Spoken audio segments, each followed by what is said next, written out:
Mic check.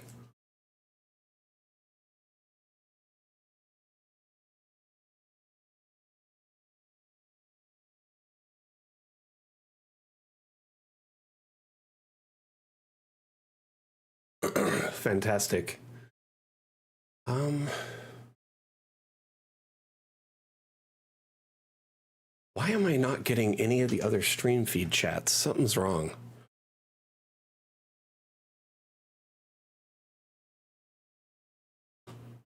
Okay. I see TikTok.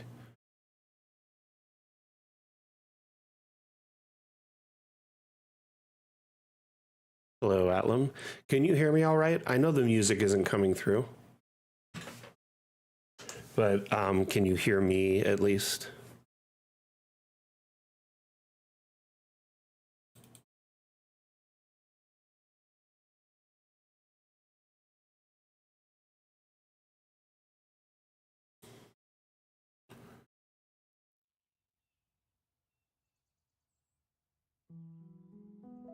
Ooh, extra loud. Let me turn that down.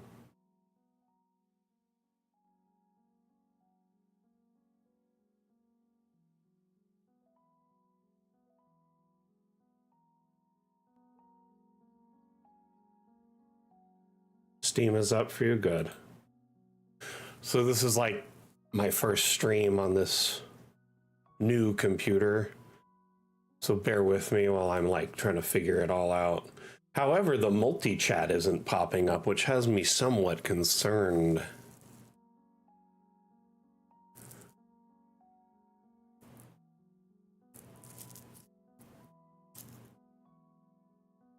I'll deal with that later. I can watch chat on a few different things. So how's everyone doing today? How was your weekend? And again, my apologies for those that tried to attend the damn challenge stream. I'm trying to still sort this out. So we're in the middle of downsizing the stream, which I'm getting pressure from the devs to do, and I'm trying to change things, but also keep as much as we can. Mic sounds a little different. It's probably because it hasn't been fully configured yet. Does it sound quiet? Does it sound loud? Oh, here. Let's try that. How's that sound?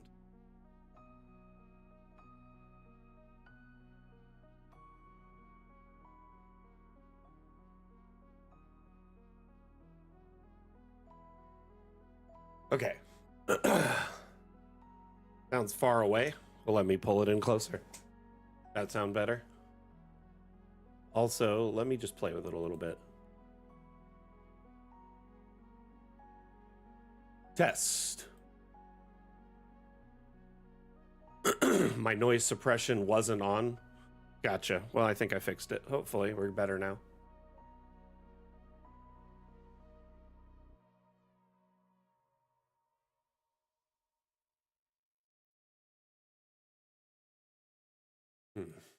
Stand by. Also, like learning Windows 11 as I go.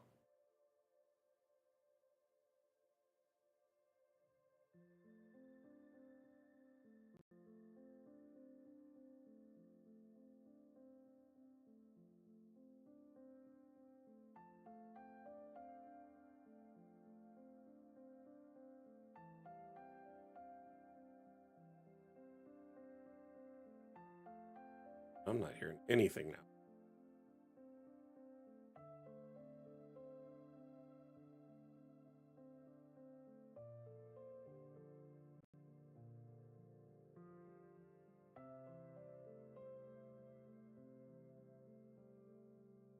Yep, you do see the juggling demon, and now you should see Dungeon Alchemist.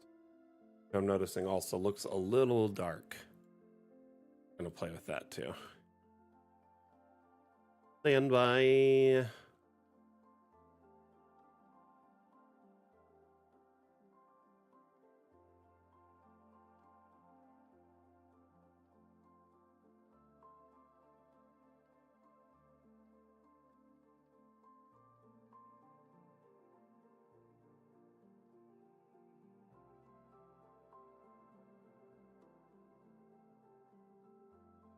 What's silent? My mic, the music. Talk to me, man.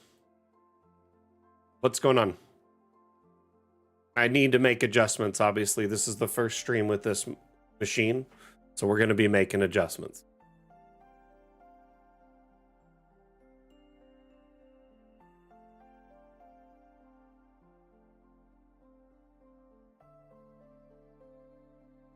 Put the brightness a bit. Okay. Can you hear the music too? And I'm just noticing I had my lens cap on, so we should be good across the board. Welcome back, one and all. My name is Mac. It's time for Mapmaker Monday, our stream where we focus on building a map live, where you get to follow along, ask questions in real time related to the build, but also in AMA format related to Dungeon Alchemist. So if you have questions, the format of the stream is Ask Me Anything. And again, my apologies for Saturday's stream. I kind of want to blame it on my ISP, but it also could have been my PC. My old stream PC has been on its way out for a while, and I've just been kind of, ignoring it and trying to put it off, but I've had other things going on in my life that had been preventing me from getting it done. That being said,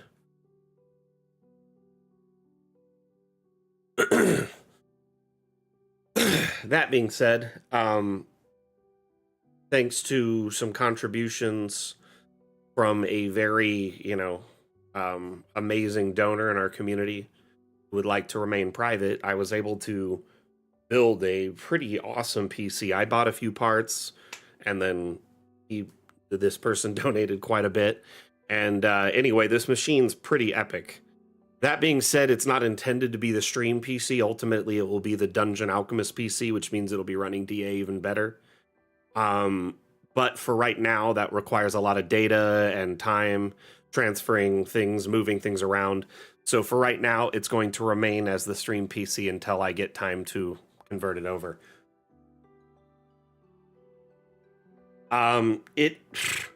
Honestly, a lot of it was just tossed my way, so I don't know everything. Okay, so there's a 5090 in it for sure. That I do know. There's like a 2 terabyte Corsair SSD, 1,000-watt Corsair power supply. It's a Corsair tower. There's an MSI liquid cooler in there. It's an AMD 7, I believe, series. And like this insane gigabyte Horus motherboard that has like all the bells and whistles. There was like a fan for the RAM. I've never seen that before. A fan just for the RAM. It has like built-in Bluetooth and Wi-Fi and a whole bunch of bells and whistles slots. It's designed for next-gen like graphics cards like the 5090 that are massive. It came with like a mounting bracket right inside of it to hold them so they don't get sag. Anyway.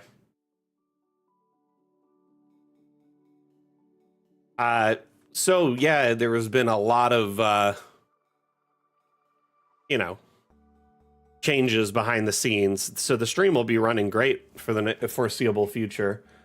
And then when I transition and flip-flop the PCs, it'll still be running better than ever, because the machine that will be running it is far better than what was running it. Anyway, my only concern with today's stream is I'm not getting the multi-stream chat, which I don't know if that's a setting in Streamlabs or something that didn't load right. But at least the multi-stream is up. But I do think, did Steam crash for you, Atlam? Oh, it's back up. Never mind. Okay, so for those just tuning in, as we build in this map, we are focusing on building this massive cemetery. This map, just to give you some perspective, is 85 by 82. It is quite insanely large, okay? There's a lot to it, and it's actually probably the biggest, most insane map I've ever made. The thing is I definitely bit off a bit more than I can chew with this. I didn't realize how long this would take to make on stream, doing it for about an hour, hour and a half, 2 hours a week. but I am dedicated to finishing it.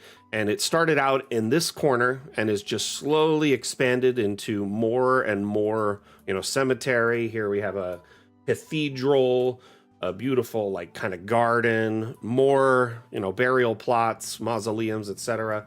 A royal kind of burial grounds, the groundskeeper's cottage and private property, and then we still have a few spaces left to put in, plots. We've been packing in graves over here in the area we call the sardine can, which is just tons and tons of pauper graves.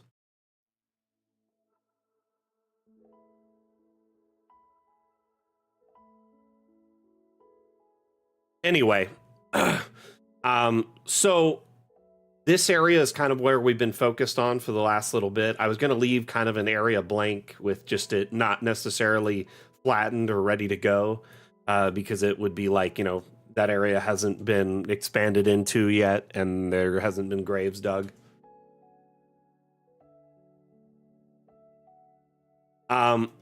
This, though, is, these graves, because there's so many of them packed in really tightly, it takes time. But thank goodness the Fun with Objects update added a variant, like crazy variant amount for these particular graves. When you, oh my, that's, what the heck? Copied it at a crazy size. It was insane. Hopefully. Okay. So whenever you press tab on this grave, it puts out a different variation of it. There's like over 600 variations of the tombstones, the designs on them, and the like cover stones or lack of.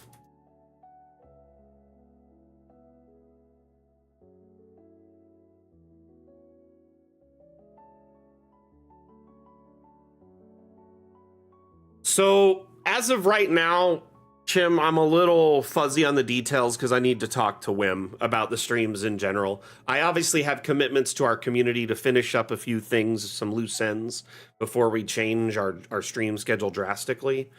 And I also don't want to make any major overcorrections.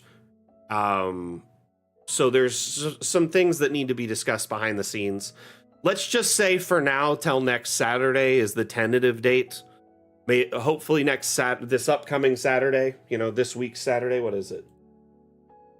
The 15th will be when we go over the entries and, discuss that.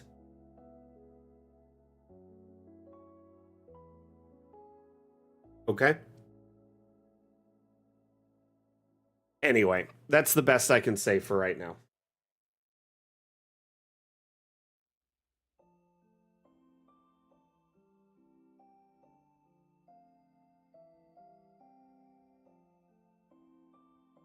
As of right now, no, Law of the Jungle. In the future, there may be some kind of tool that does that. Oh my gosh, I'm looking. The stream looks really washed out. Does it look washed out to y'all? I may have made it too bright. We were kind of fiddling with the color and everything, and I may have overdone it.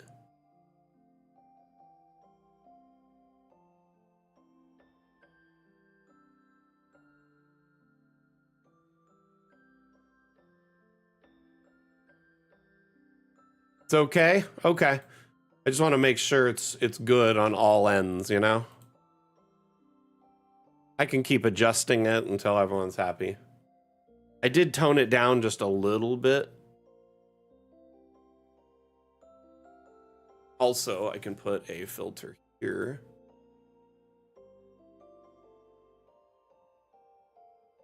And I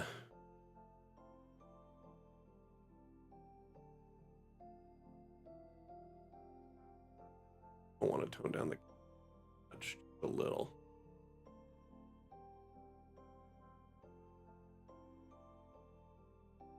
Get some contrast, you know what I mean? That's what I'm saying. Like, it just was a little too much.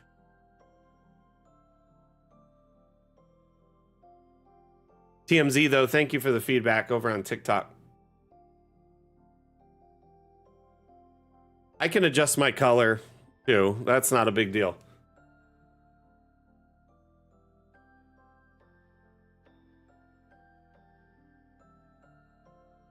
Okay, I think that fixed it up for now. Let's focus on building, which I think I was focusing on these paths.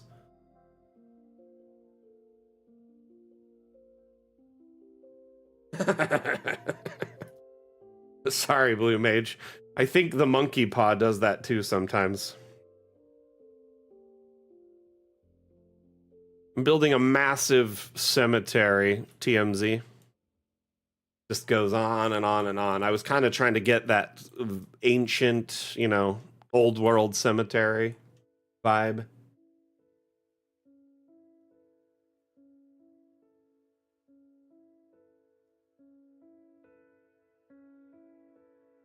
I often will use this ruler as a great way to like get a straight line across.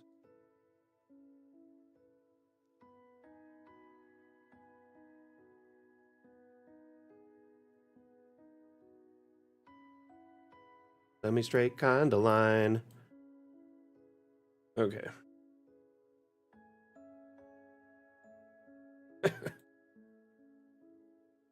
I'll see myself out after that joke.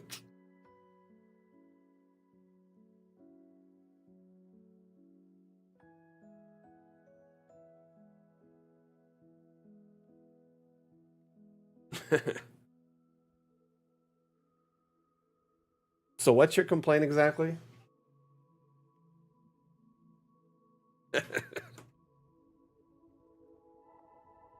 You're supposed to say good line. Good line.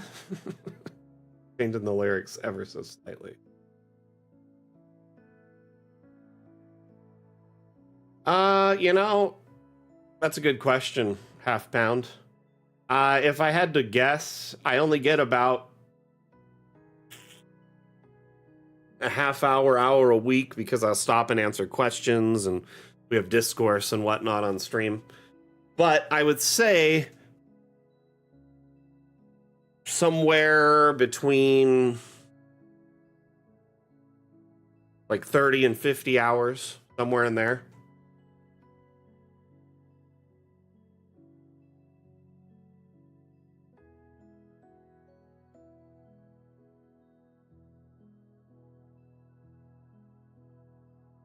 And that's because I built all of it by hand, you know?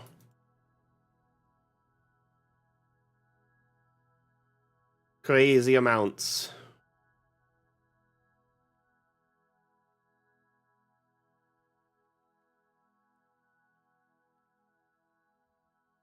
I think of what to put in these little spaces here.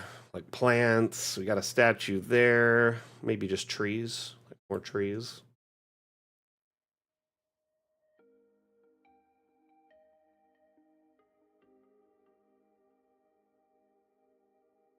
Yep, it is a legacy map because I started it before. That being said, it's still a very useful map.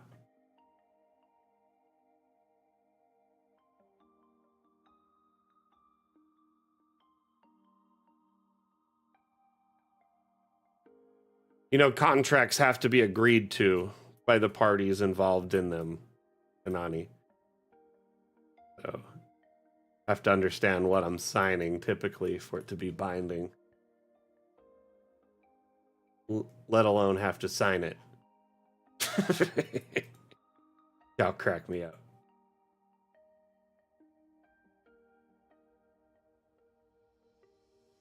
Trying to think of what to do in this space. I think I'm just going to line a couple graves up here.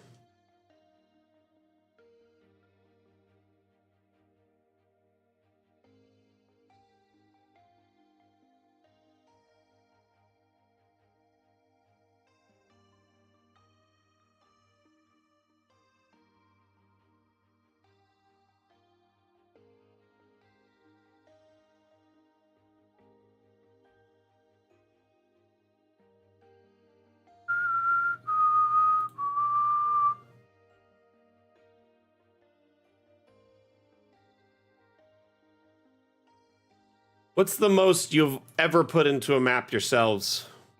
I know some of you put some serious hours into maps.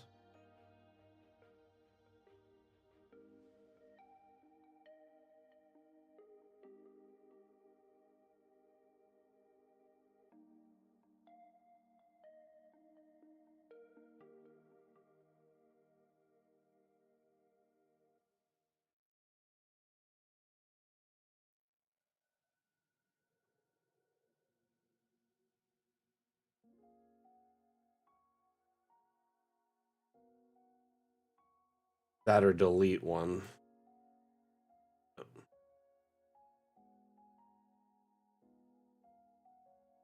So I'm just going to apologize if I'm being a little wacky. I was up till like 2 a.m. getting the stream PC all finalized.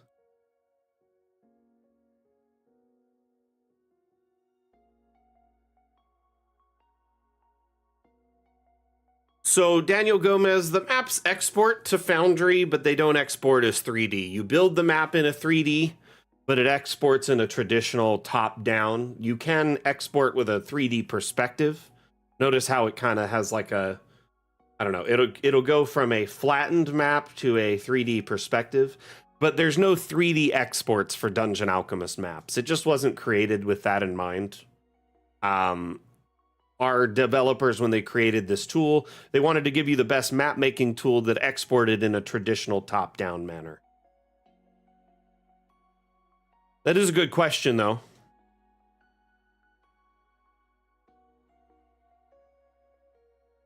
Yeah, no worries. And by the way, one thing that's very neat about Dungeon Alchemist, this particular map is a legacy map, so it's not the case, but it does support multi-level builds. And what that means is you could build like a multi-level structure, and when it exports all of the levels as slices, like scenes. So ultimately, it does support like levels and things like that in Foundry, but at the same time, it's not a true, like a 3D levels.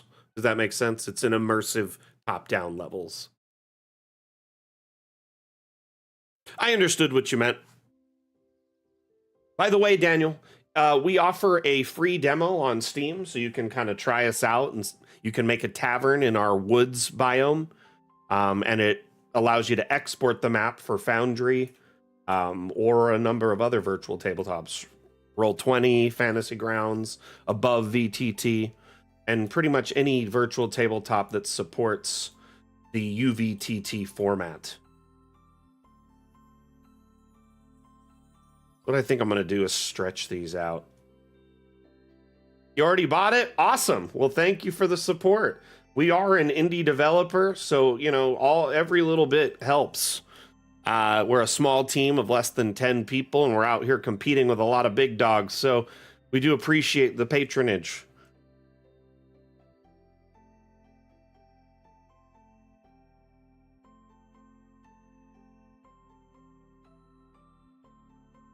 Out ever so slight early on to save myself that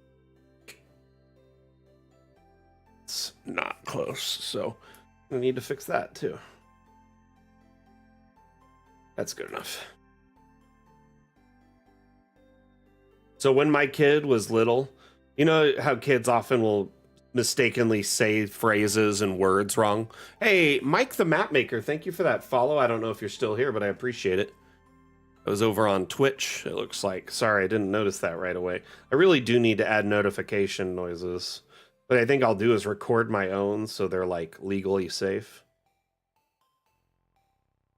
And I'll make them quite silly. Oh, I just noticed my cursor slightly off. I must have bumped my monitor or something.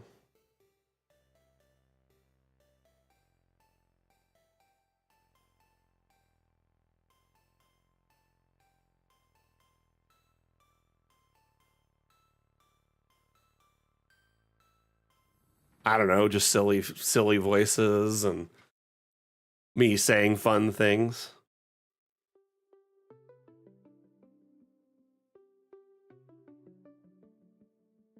Can't you select a heap of tiles at once and copy paste? Not currently.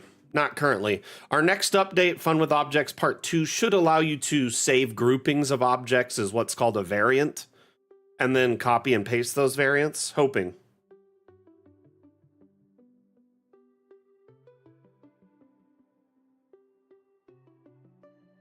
Oh, you do first-person videos for your players? Nice. Do you ever stream first-person views for your players?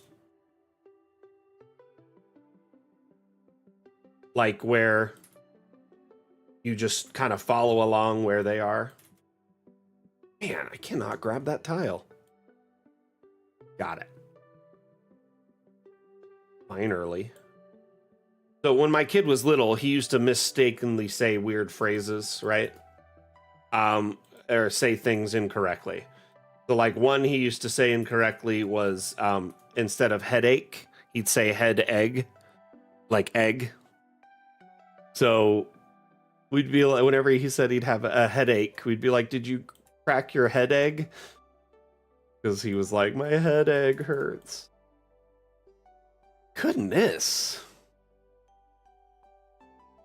All about perspective, I guess, here. It was quite cute, to be honest. What else did he used to say? Oh, he had trouble saying tarantula, which is understandable. And he loved tarantulas, so he'd try to say it all the time. He would say tarantulancha.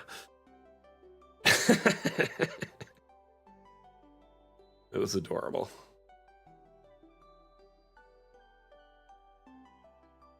So I think I'll refrain from embarrassing him on stream much more. Because he's now, you know, a grown man. Probably doesn't care for this that much. Too funny.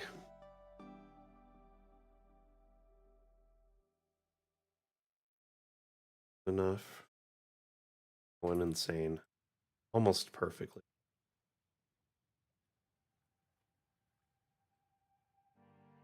Stand by. I think the dog's at the door.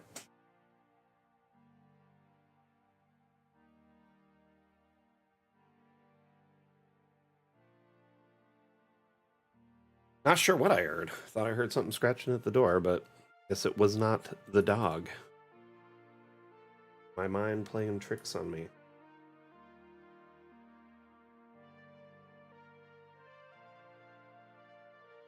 Hey, John, how you doing, man? Welcome back.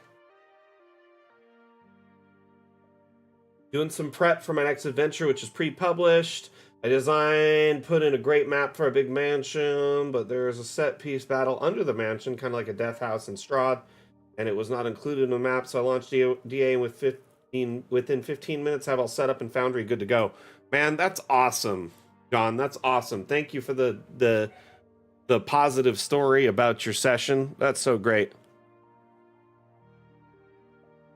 Oh, that's funny, Daniel. So your kid couldn't... Helicopter's a tough word for a little kid to say, I'd imagine. You know what I mean? A tarantula. Not quite a dog. Not quite a spider.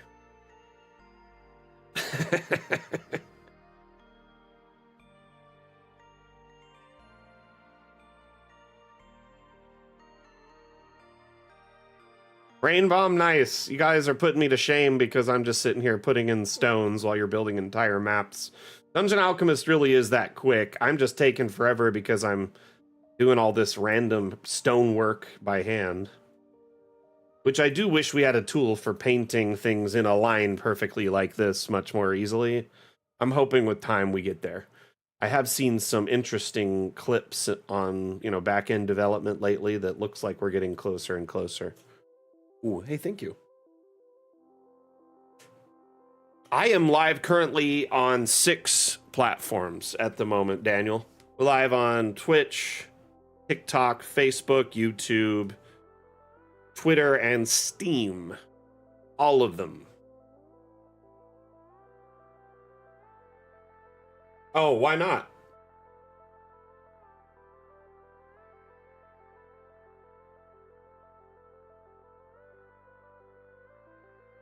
Why not, Atlam?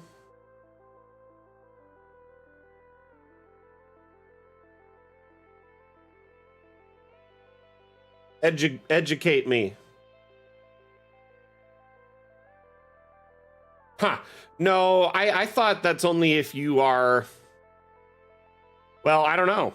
I haven't heard that. But I thought they only really care if you're broadcasting the chat on stream from other platforms.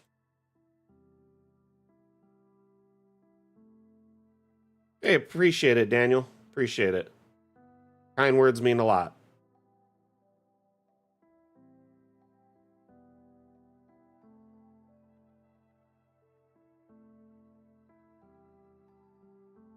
Interesting. That could just be also like TikTok Passover. Like, okay, so on TikTok, a lot of people, content creators, will replace words with other ones to get around, circumvent word bans and things like that. Like they'll say unalive and, and like silly things instead of the real word, which I get it, it's trying to like soften it, but it also means the same thing.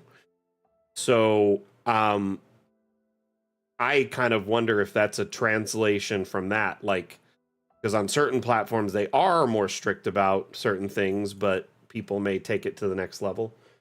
That being said, though, if you find any articles or information about it, I would love to look into it. I'm not aware of that, but hey, good to know. The one thing we did test that does in fact work is, I guess, Twitch no longer counts like lurking viewers as active viewers in the chat unless they say something like once an hour. It's a silly kind of new thing that Twitch does. We tested it on stream, and I could see how many people were watching. And then when everyone typed, it just jumped up the number. It doesn't bother me. I'm not like a big numbers person. It's just kind of silly that Twitch does that. But I guess I understand why they're doing it. I appreciate you lurking, Failure, and I would never call out a lurker. In fact, I think it's silly of Twitch to do this. Okay, once in a while I'll call out lurkers who usually are active chatters, but then all of a sudden feel like lurking. You know what I mean? So then I'll call them out. But that's about it. It is silly, right? I appreciate any and all support on the stream. And honestly, I'm more here to support y'all than anything. If you're here, watching and learning something during the map making stream, whether it's somebody else's question, helps you learn something, or you bring up your own concerns or suggestions or feedback or questions around Dungeon Alchemist development, all of these things are contributive to the stream. And I appreciate all of you being here, continually over and over again. Working while lurking. Got it.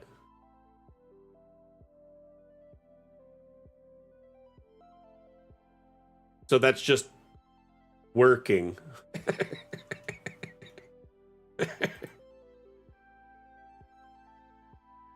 Okay. I'm gonna move this line.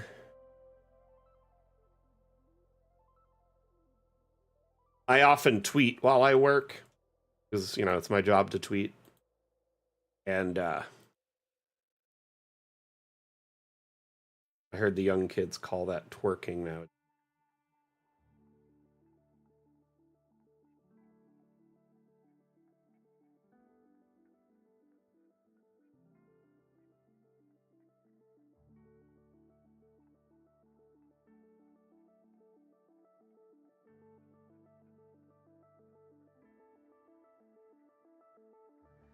So how was everyone's weekend? Did any of you get any session prep in or any games in? If you did, let's hear about the shenanigans you or your players got into.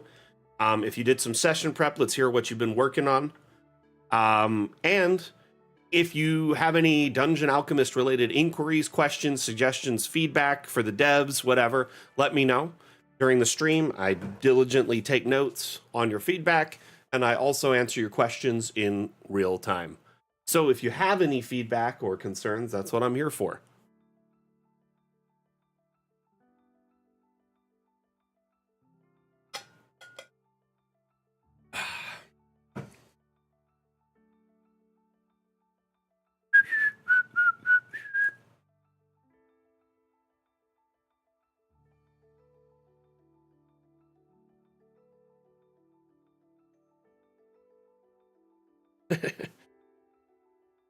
I mean, you set it up.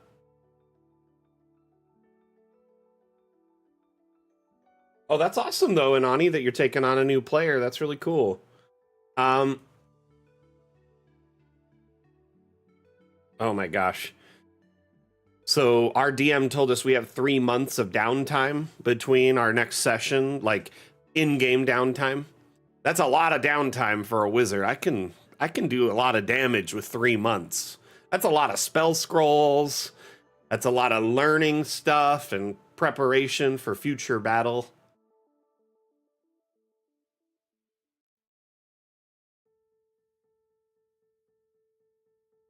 Very excited.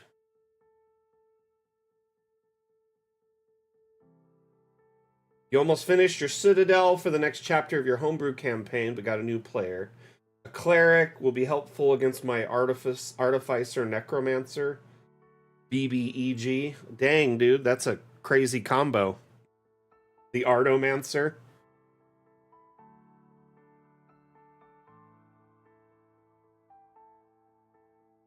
By the way, I already copyrighted that, so kidding.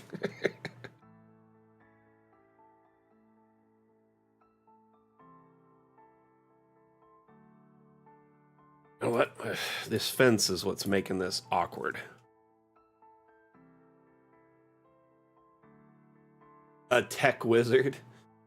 I am technically a tech wizard right now. I'm an artificer. Started as an artificer 1 and then dipped into wizard exclusively after. And my backstory is I was raised in a family of artificers. So, like, I kind of got my start there, but then I kind of realized I had more of a knack for magic as a whole and wanted to investigate the weave and the world.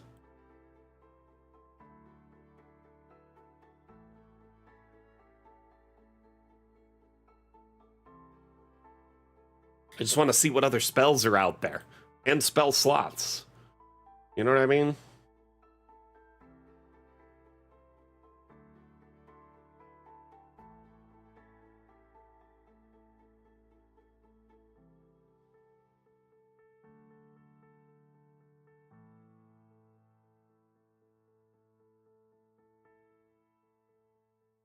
So I have bad luck as a player, so not to fail, I made Avenge Pal with Lucky Elf accuracy. With continue, I'm waiting to see it, Daniel. Currently doing session prep. My players found a map with some locations noted. Currently getting ready for a brood chamber for young parasites a crime boss uses to control some people, a criminal hideout, in a place where failed implantations are kept. On the plus side, if I ever need 50 other Dyson, I need 2 rooms for a city map, so of course I make a full city block. I saw you posted some city like different areas. Didn't you post something like that recently on the workshop? Could have sworn I saw some maps you posted, or maybe they were just older maps of yours that popped up. Are you also making constructs of dead bodies, oil, and adamantine? So our cleric has raise dead, or animate dead. So I kind of let her do that. I don't want to step on her toes, though I could get into it later, potentially, because I saw her cast the spell and I may want to learn it. My character's more just interested in all magic and wants to learn about all forms of magic and like the way, different people interact with it. So like there's a couple of sorcerers in our group. Well, there's a Sorlock and a sorcerer and then a cleric. And I'm interested in, and a paladin. I'm interested in all their magics and how they work.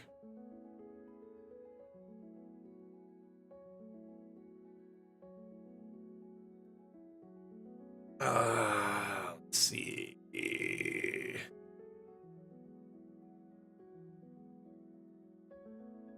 Been loading in a bunch of assets, big creatures, decided it'd be nice to make it so players could be under or on top of said creatures thanks to Collider customization in the asset importer. Able to do that, even make it so that they can hold on a PC on its hand. Oh wait. That one can hold a PC in its hand. Oh, cool.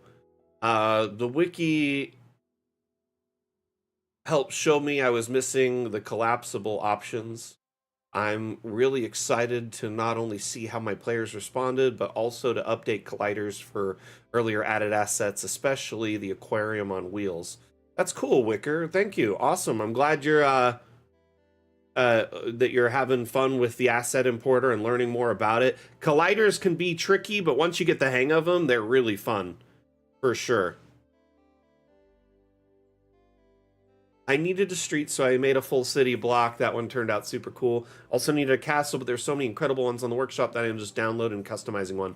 So it's such a time saver. Yeah, we also did just have the castle dam challenge, so a bunch of new ones were uploaded recently.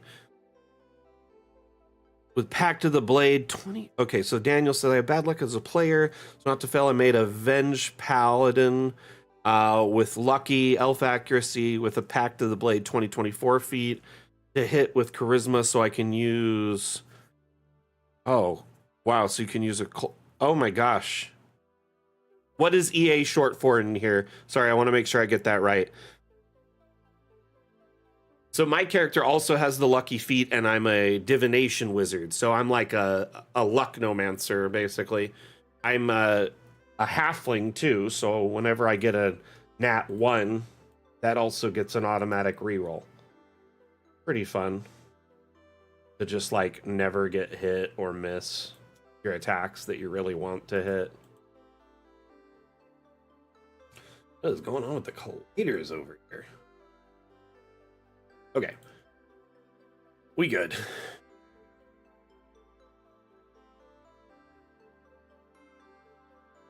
Hey, Belladonna, welcome back. How are you?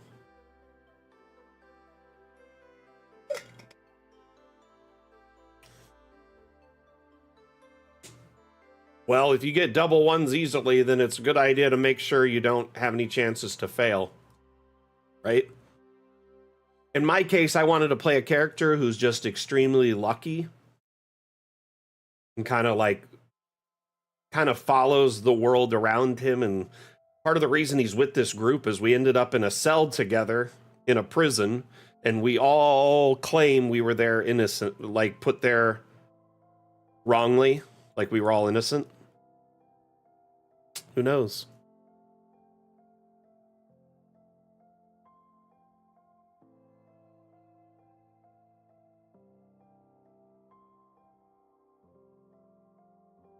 Working on getting my fiance to use DA for maps for a one-shot he's running soon. Nice. That's awesome. Very cool.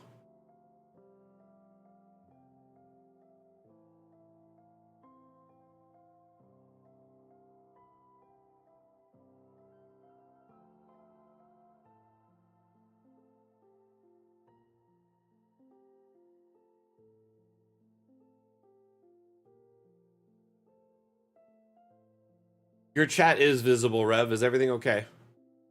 Who said what, Asmodeus?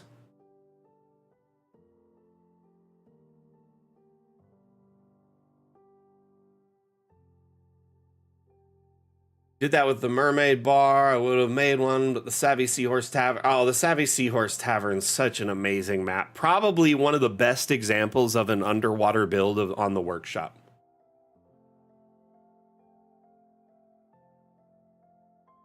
You were messing with your VPN. Jeez, dude.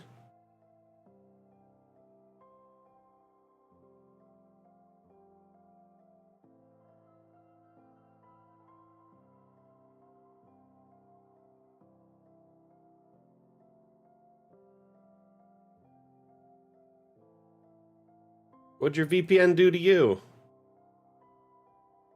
Trying to be your friend. Keep you safe. Or whatever you're doing.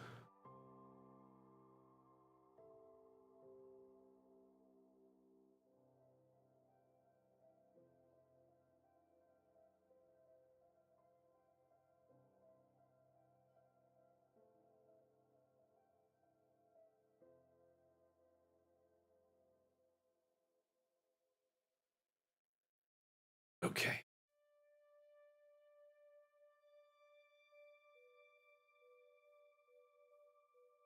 Raincoat Demon says, hello, I was just talking to ChatGPT to make me a list of tabletop softwares, and yours was the number one on the list. Because I'm about to DM an online D&D over Discord for the first time, and I'm nervous because I don't want to do just theater of the mind. I want to make the world feel somewhat tangible. Does the game support sci-fi models? The setting is cyberpunk, and if it currently doesn't support sci-fi modern models, will it be added later? So that's a lot to answer, and I appreciate you dropping in. It's interesting that ChatGPT recommended us. That's pretty cool. That means that the data it's pulling from had a lot of references to Dungeon Alchemist, which means we're getting out there. We're a small indie company, so that means the world to me as the community manager. Now, welcome to the stream. First off, my name is Mac, and I'm glad you're here, and I want to answer your question. So, Dungeon Alchemist, first and foremost, is a map-making tool. And then it's an immersion utility, second most. So Dungeon Alchemist can be used to build maps. You can generate entire environments like forests, deserts, and stuff in a snap. Or you can generate rooms and multi-level structures just as quick.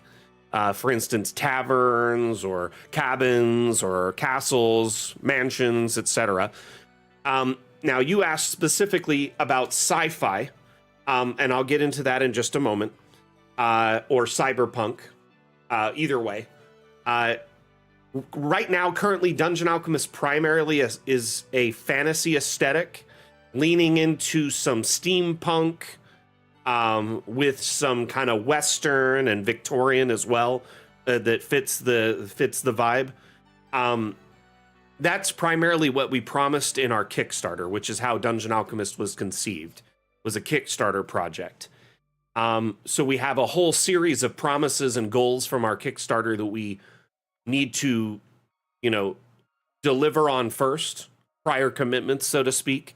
Once we've delivered on all our stretch goals, then we have plans to offer optional, expansions that would be things like sci-fi, cyberpunk, modern, Lovecraftian horror, whatever, those kind of things. That is on the docket down the road. It may be, a couple years minimum before we get there. We still have about four and a half major updates before we leave early access. Though we released a major update in July and a partial patch just about a week ago. We're constantly under development and making adjustments to kind of cater to our community suggestions and feedback, but also follow along in our development plan that we committed to. Now, one thing that you may want to consider right now is Dungeon Alchemist has a couple of tools that are great for people who like to kind of kit bash or mod. You have the asset importer. Hold on, let me save this map because I haven't saved it in a hot minute. Give me a second. I'm going to save it twice. The asset importer, right? Let's see here. Under the Steam Workshop tab of our top menu, allows you to import 3D models.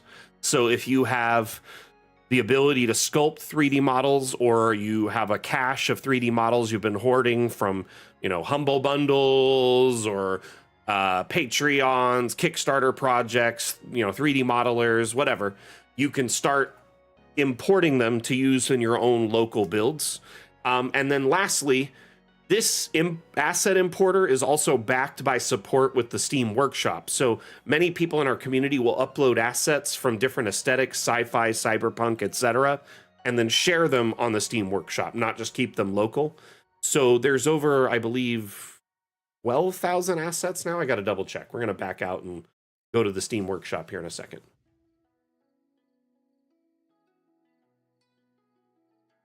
Hey, Eric, thank you for being here, man. I appreciate you. If you look here, it says browse assets. Oh, over 11,000 assets. It's 12,000 maps, I think we have. Anyway, many different assets are uploaded, right? Some of them, a lot of them will primarily be fantasy. But you can search, cyberpunk.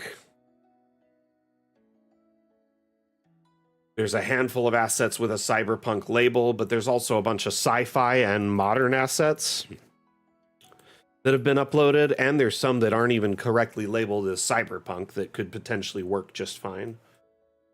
That being said, there's thousands of assets on the workshop, over 1,500 with a sci-fi tag alone, and they're expanding every day. putting into that into perspective, there's maps on the workshop that are shared as well by our community, many of which use workshop assets. So let's just try Cyberpunk and see what we find. So just a handful of maps just to share here. There's an abandoned factory, a club, a bar, a street map, an abandoned apartment, a road in an abandoned city, industrial complex, more apartments, street and industrial area, penthouses. And now that we offer multi-level, you could probably do even more. A lot of our basic room sets and tiles will lean into most any genre.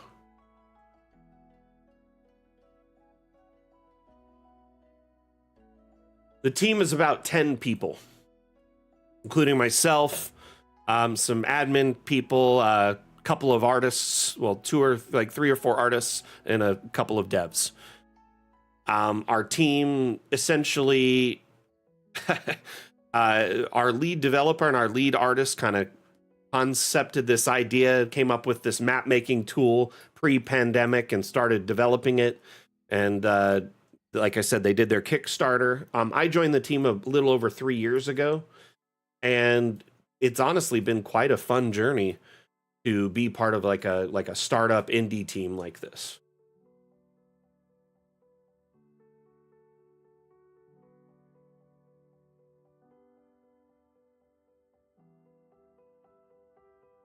By the way, as you start researching Dungeon Alchemist, you'll probably see the phrase AI used with Dungeon Alchemist. I want to assure you that no generative AI was used in Dungeon Alchemist.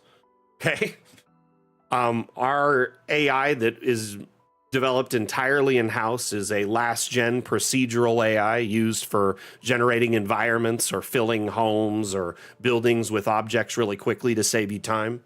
So not only is it a last-gen AI, it's developed entirely in-house, and it's trained on, our data that we generate, our own maps, our own data sets, and our own assets. So at no point in time are any public maps, assets, art, or data used to train our AI or used in the generation process.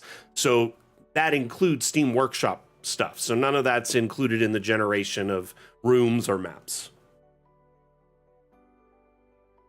So Dungeon Alchemist is great for the basic, map. You can generate your first map probably in under 5 minutes. The average user can get into it really, really easily. A map like this that you're seeing is more of an advanced, this thing is huge. This is more kind of like a, advanced stage map. But here, let me save this and I'll show you the kind of things you can do. Yeah, most of people in our community are using it, fluently within about an hour. It's designed to be easy to use, but also have room to grow. It's a tool that has basic functionality and ease of use, but also gives you the ability to build everything by hand and has a lot of advanced tools if you want to dive into it. Let me save this twice just to be safe, right? Always be saving, right, fam? We do have some tips and tricks, guides and stuff on YouTube, and then we have a wiki, and then our streams, and then our Discord. Our Discord, you can pop in and ask questions 24 hours a day. Very active community, moderators, myself, and development team will often answer. The streams several times a week, and then also, a couple times a week, and then the, like I said, YouTube and wiki has a bunch of tips and tricks and whatnot on it. Can we get a Discord link in chat, please? One of the mods, please.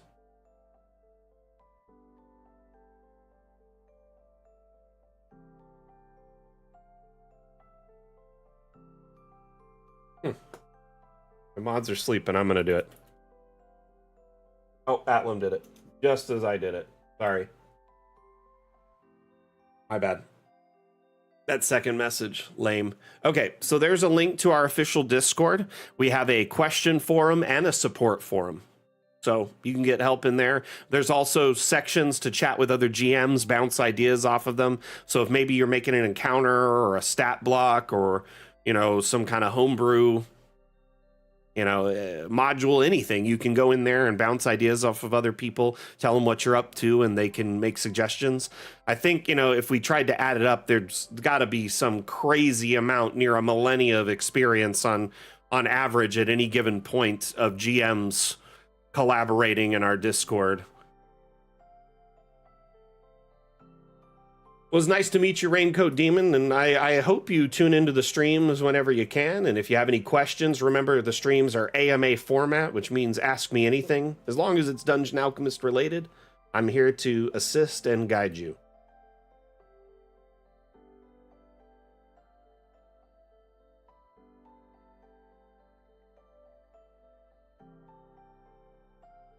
Oh my goodness. Why?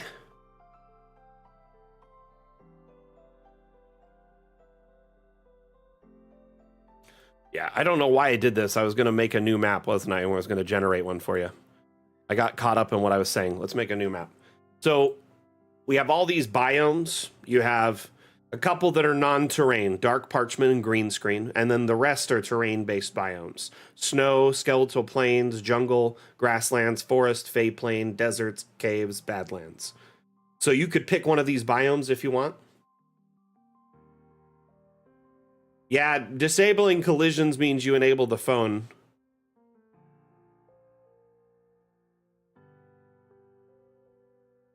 Currently, we don't have a rasterization option, Toastig, to split one big map into smaller maps built into Dungeon Alchemist. But there are tools online and even built into Adobe. They have the poster kind of tool where you can rasterize and split things up. There's tools online, websites that do free rasterization where you can import a massive map and it'll split it up into, a bunch of 8.5 by 11s.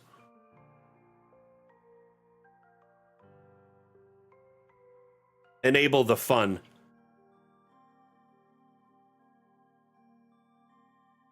So, Raincoat, do you want to pick a biome really quick and we'll generate it? Out of all of these, kind of pick between Badlands and Snow here, because the other two are meant for more focusing on interiors or capturing objects on a green screen that you can quickly edit out.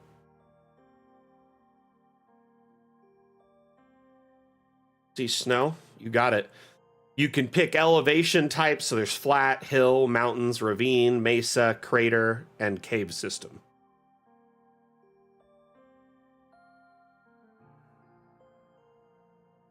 Burrow, thank you for the follow over on TikTok. Much appreciated. Cave? You want to see a cave system? You can pick vegetation, but since we're in a cave, probably not really matter. You can add a river or even any of these things, like a frozen river to the cave, or no water. You could just add regular water, a lake, any number of things, a lava flow if you want.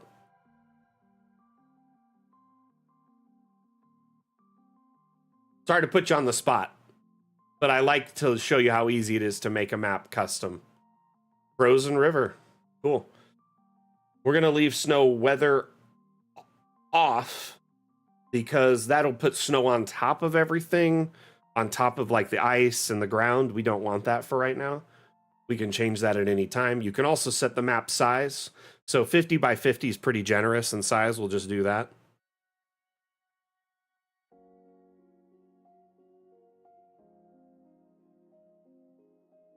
So, Eric, I don't know if you've seen, but in our Discord, our lead dev's been sharing some stuff in the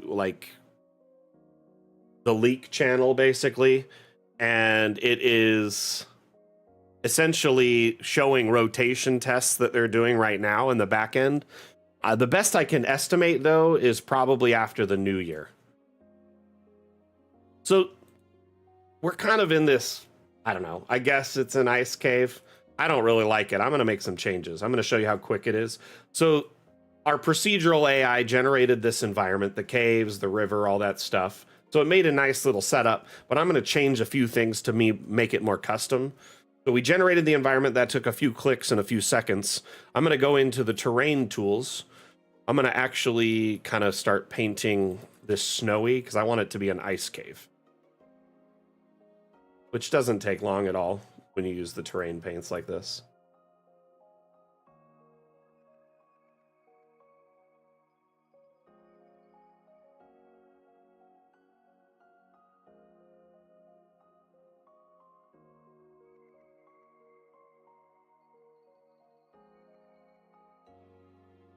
But it's cool to kind of mix personal customization with what the environment generates. That's kind of my favorite thing to do. Saves me a lot of time, but also gets me kind of pretty much what I'm looking for every time.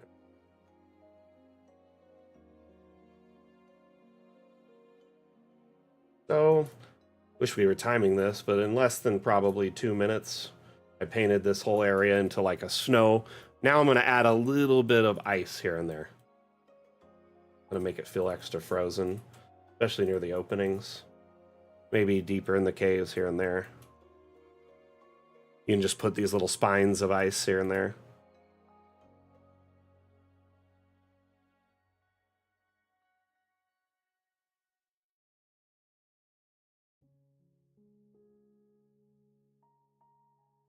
There are bigger sizes. You can adjust the brush between like very fine and very big. And then there's brush strength as well. And then different biomes have different paints. All the biomes share the same liquids, but they have different color paints for different terrains. Anyway, so now you kind of see how quick it was to generate an environment. How did the wedding go, by the way, Rev? But Eric, it looks like it'll be after the new year, if anything. Probably sometime in first quarter is the best I can give right now. And honestly, that's still an estimate. I wouldn't like bank on it. Raincoat, you know, that's a good question. We do have tokens built in, and there are some monsters already in Dungeon Alchemist. The ones with these clouds are ones that I downloaded from the workshop. And then the ones, there are a few that I uploaded myself. But we have a partnership with a company called Bite the Bullet. And they are an amazing, 3D artist team. And they'll provide tokens for us like every update to add into the update. Well, at least every major update. So they've provided like 30, 40 tokens so far, the last couple updates. We also have a couple built in that were, ones we got through a partnership with Hero Forge. And if you know how about Hero Forge, you can actually build tokens there, and then you can purchase the token and export it for use in Dungeon Alchemist. If you purchase token packs or get the monthly free packs or the monthly packs with your subscription, those also export to Dungeon Alchemist. And then lastly, there's downloaded tokens through the workshop. So the workshop, you can, either import your own tokens through the asset importer like we discussed earlier. The asset importer also supports tokens, but on the workshop, people have uploaded close to 1,000 tokens already. Some are, most of them are fantasy, but some lean into sci-fi and cyberpunk. Under monsters right now, there's over almost 500 tokens.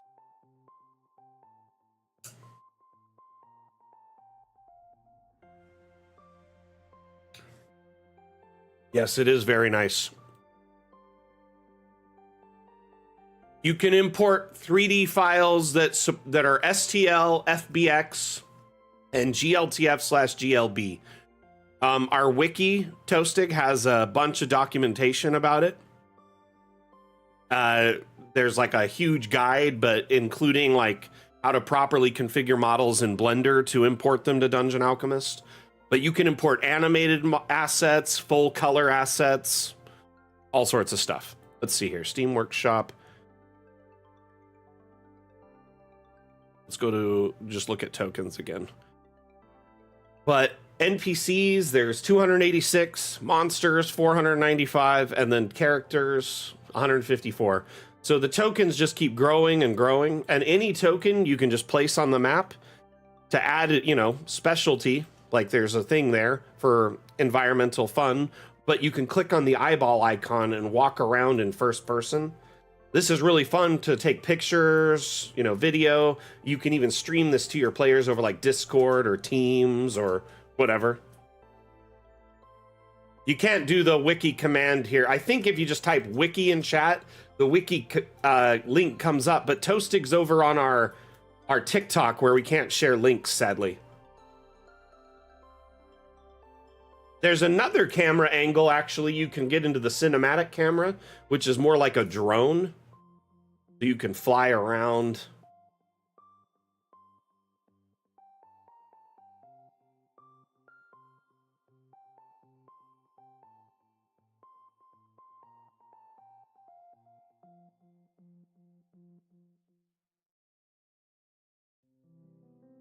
So Hero Forge tokens, if you purchased any as 3D digital, or you bought in any packs or gotten the monthly tokens that they give you, those will automatically export over when you link your account.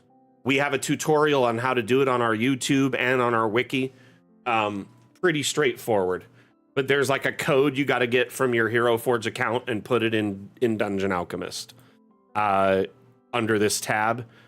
Unfortunately, my account's already linked, but when you link your account also, you don't get these tokens on your Hero Forge account, but as a partnership with Hero Forge, 5 extra tokens are added to your collection here in Dungeon Alchemist when you link your account. There's like a cleric. I can't remember all of them offhand. Where are they?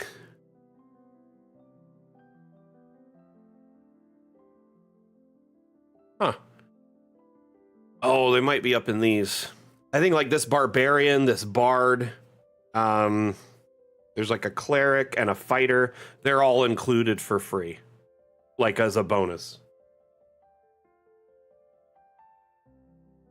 So if you wanted to use it for DMing, it's not really intended for DMing. You know, like I said, it's a map maker first, an immersion tool second. But if you were like streaming it over Discord, technically you could turn on the grid and like stream this over Discord for your players. But what I would recommend is using it in tandem with like a virtual tabletop.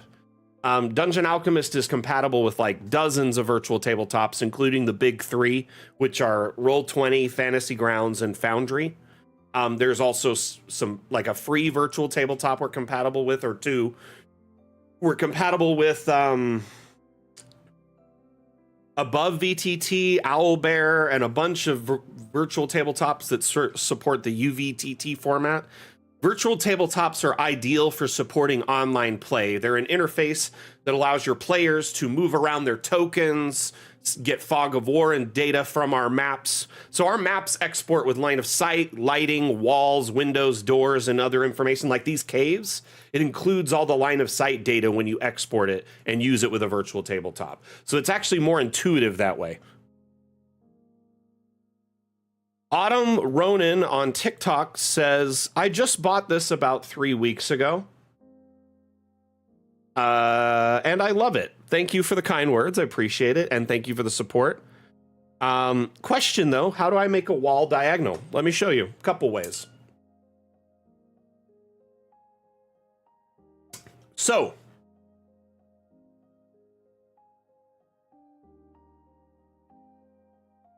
when you draw a floor plan in Dungeon Alchemist, before you generate the room, before you click this, you can do a few things, okay? You can rotate your floor plan to just kind of make it diagonal that way so it can be at a different angle to all the other buildings in the area. If you're in a terrain-based biome, and in fact, I should be in one. Let's do it in forest. I'm going to change to forest. Yeah, there's some suggestions coming across chat right now of how people would approach it in their stream or their groups. I played with a group where the DM would, export the images of Dungeon Alchemist, share the images with us in like Teams or Discord, and then do Theater of the Mind for everything else. So he'd be like, this is the area you're at. You can tell me where you want to move your character to, and it'd have a grid over it so we can kind of just roughly know where we were at and do all combat Theater of the Mind. Now back to Autumn. Dragging this floor plan here. Notice I can raise or lower the floor plan too before I generate if I'm in a terrain-based biome. This only works in biomes with environment, terrain, not dark parchment, not green screen. You can also rotate. And You see these little dots in the corner? Kind of hard to see. These little blips. If you grab these, you click on it with a left click, you can drag inward for concave or outward for convex. And then if you pull to the side before you drag inward, right? Pull to the edge and then drag inward, it makes diagonal cuts. So Dungeon Alchemist is meant to be used however you want, Raincoat Demon. If you play in person, for instance, you can print our maps. You can export it as a digital file, take it to a print shop, get a big poster. We have a partnership with a company called Kraken War Games that you can export the maps to them. They'll put it on neoprene mats that are scratch resistant, waterproof, you know, whatnot, and they'll ship it to you. So if you want to play in person, printed maps is an option, either if you print them from home or get them professionally printed. Alternatively, digital maps are an option, such as TV tabletops, projector tabletops, which are kind of all the rave right now. You see them all over TikTok and whatnot. And then lastly, virtual tabletops or online play. So if you, depending on how you want to play, Dungeon Alchemist supports it all. And I've even seen people use Dungeon Alchemist for play itself, because it is a very advanced tool, especially if you're on a TV tabletop, or, you know, you don't mind having all the bells and whistles like like inventory management and dice rolls and fog of war and stuff like that.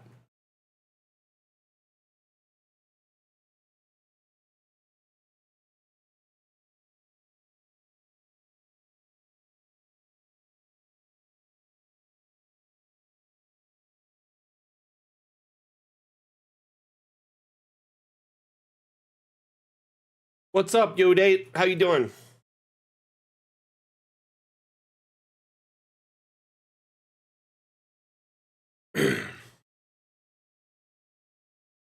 Does that make sense, Autumn? By the way, let me teach you one other thing while you're here, how to make a perfect circle room. This helps everyone. So Dungeon Alchemist, when you put structures, they're on a grid, right? And that's how our procedural AI knows where to generate things, is based on that grid. Now, when you want to generate a perfect circle room, it actually has to be perfectly divisible, because Dungeon Alchemist won't let you split a square. So if you have 7 by 7, it won't make a perfect circle. It'll be ovoid, meaning ovalish. If you have 10 by 10, 8 by 8, 6 by 6, 4 by 4, 2 by 2, so on, all of those up to 20 by 20 can be round. How you do that is once you have 10 by 10, pull the edge here until it's, if this is 10 by 10, 5 circles in. Notice 1, 2, 3, 4, 5. That's the last crest. It hits the center there. Do the same thing on this side. By the time you've done that, it's now easy peasy. All sides are perfect. Once you get the first 2, it's perfect. Then you have a circular structure. And like I said, you can make all sorts of weird shapes, because the shaping tools allow you to do, circular, convex, concave, diagonal, rotation, everything in between.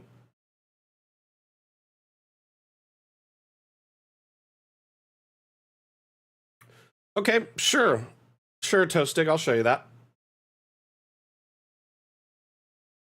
Try above VTT, Raincoat. It's free, and it interfaces with D&D Beyond, so if you have an account there, you can, export your content from there. Pretty cool. Or Owlbear. So, Toastig, let me show you something. I'm going to generate a room within the room, right? I'm just going to make a circular room in this room.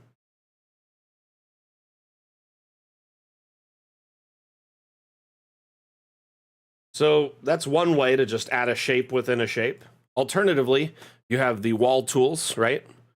You can change all the walls in the building to different color or different types. You can make them stone, different wood, whatever, planks, whatever. Or you can place new walls. So let's say I wanted to add some walls in this building. Maybe a little split section in the corner here, or a maze, whatever. In the little part here, probably not ideal. But I can start splitting off sections in this entire area and making new rooms if I wanted to.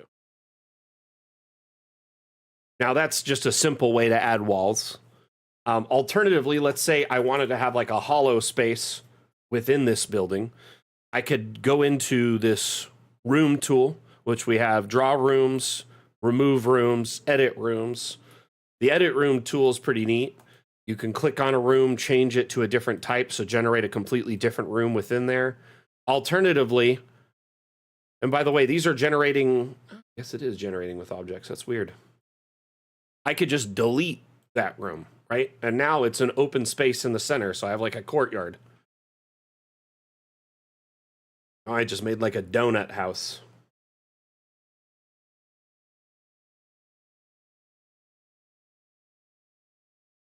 Thank you, Milo. I appreciate that. Honestly, I feel bad for all our lurkers. You don't have to do that. You don't have to make your presence known. I don't care. What other things do you want to see, Toastig? I honestly use this technique quite a bit. It's kind of a cool way to do like a spiral staircase down a circular area in the center. Here, let's generate like a regular structure and just add stuff inside of it. I'm going to generate a farmstead over here. We're on the second floor. First floor, and then once it's generated,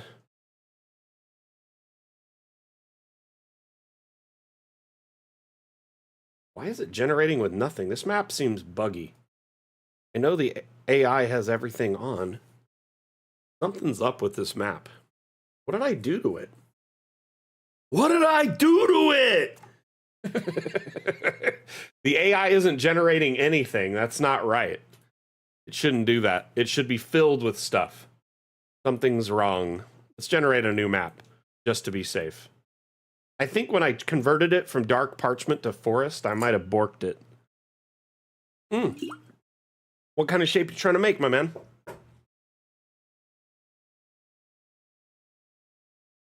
Little bit of practice, you can do all sorts of shapes. Knowing the right, square configuration to start with. There's a creator in our community who is insanely good at getting like perfect, like weaved roads and like walls. I don't even know how they do it. Unfortunately, Dungeon Alchemist doesn't support 3D play and will never export as full 3D. So Raincoat, that's where we don't really have plans to do that.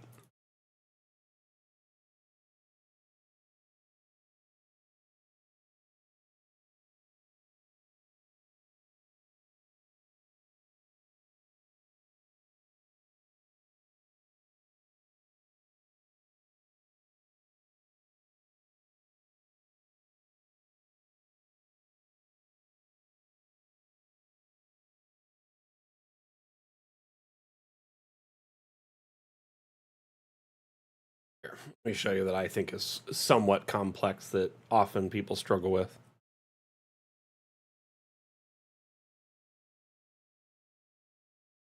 Semicircular. I've never even tried to make a semicircular structure. Never even tried, never even considered it. Something like this, maybe?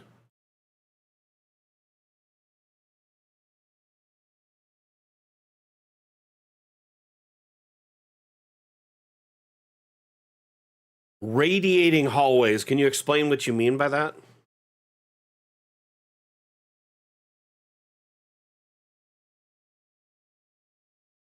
Anani also is really good at it. Mondu and Anani are both great at it. Anani made this crazy pub recently, like a tavern that looks exactly like a beholder. Like, with a little bit of practice, you can do all sorts of shapes.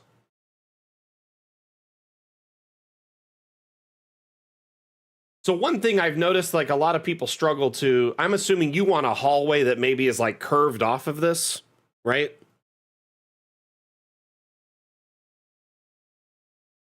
Like spokes. Yeah, that might be tricky. I'll be honest with you, because look at here. Tries to make stuff like that. But depending on the shape of the circle and how big it is, it might be possible. There are still limitations with our shaping tools. Here, let me show you something really quick. Subscribe to currently.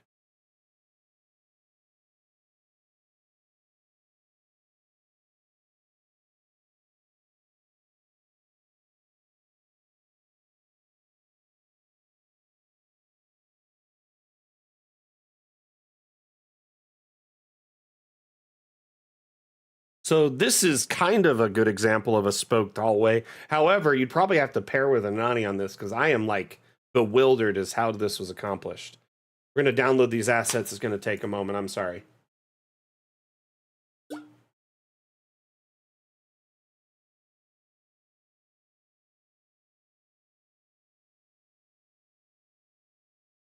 Toastig, honestly, our Discord will be a great resource for this. But this particular map almost has that exact, well, it's a full circle with spokes. But I think it could be possible if the circle was the right size. If it's too small of a circle, it won't be able to have extenuating like hallways or surfaces off of it without being like fully converted to a square. That said, I do think our room shaping tool could be a little bit more intuitive in how you shape things, like just let you kind of shape it however you want. But maybe with caveats, maybe you could shape things perfectly, but it doesn't generate, fill it up with objects because you did that. I don't know.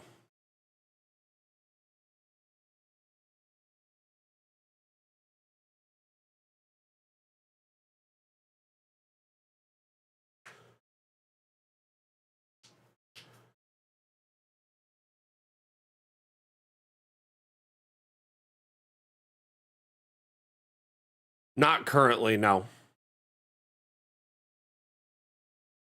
You have to build off the existing room more than you can merge two rooms.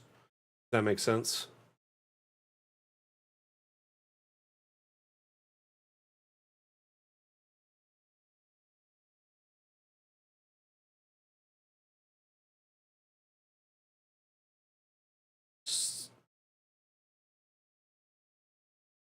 It would be amazing, though, to take two rooms and just rotate them into each other and it works, right? That's like the end game. Hopefully we get to that point.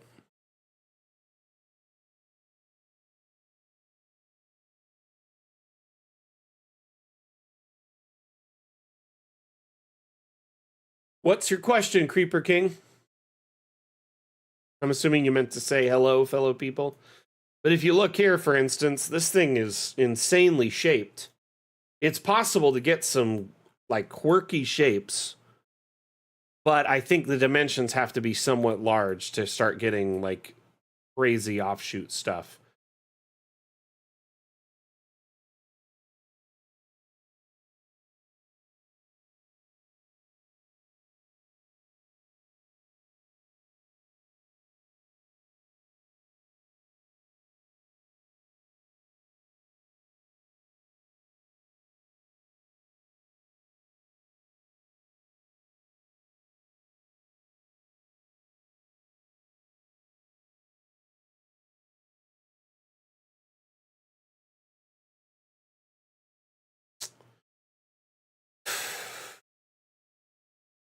Anani is gifted. This is insane.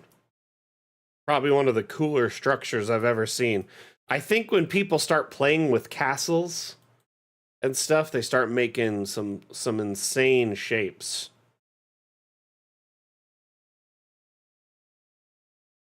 Gosh, keep hitting the K.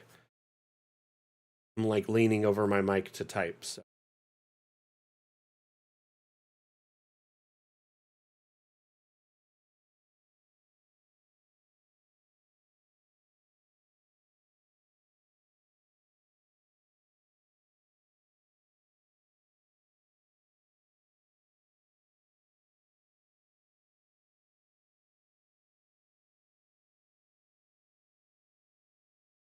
Is this something from Discord?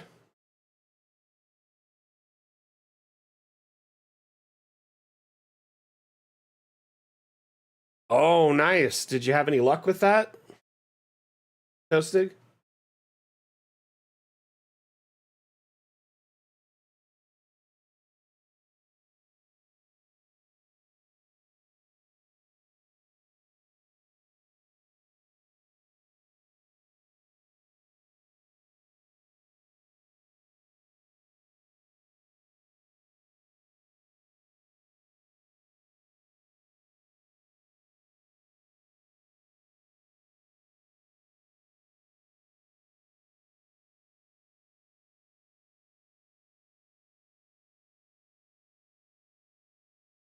I'll be honest with you, there is a little bit of a practice factor involved when you want to start doing some crazy shapes. You know what I mean? But that's what's great about the workshop being available, is it supplements our lack of skill with, the availability of all these extra maps that can help us out in a pinch or give us inspiration or guidance, even. Where's the question at? I'm trying to figure it out. Is it Dr. Pops?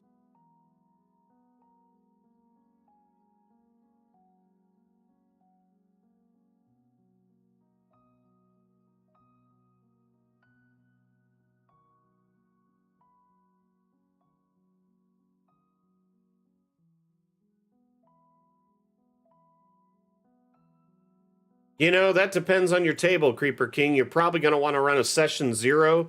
Ask your players what they're comfortable with. Some people, like Murder Hobo, will kill anyone, and other people are uncomfortable, with killing certain animals or young children.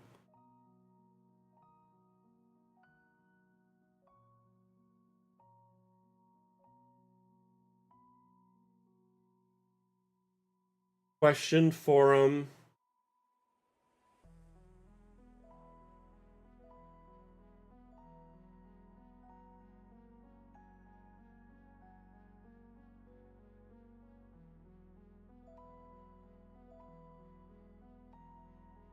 Is the map shared? If I had it, I could probably solve it in like a second.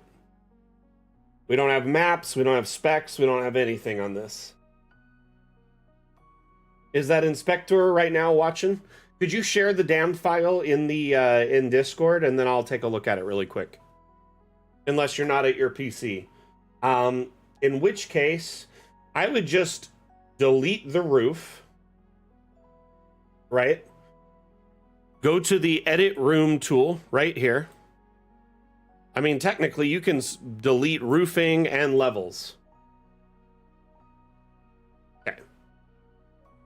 So you can erase roofing with the erase roof tool, right? But if there's a level of your map that's just like a vaulted area, it still counts as a room.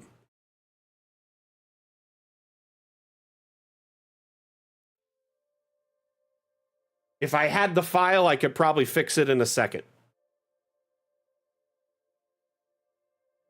I can't follow your steps without your map. You know what I mean?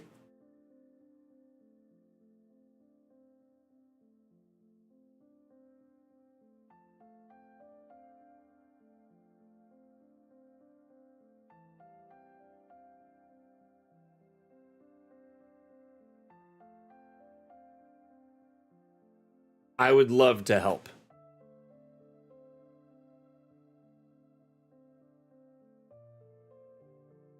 I mean, as is, they could just delete the extra exported layer of that dead room and not use it.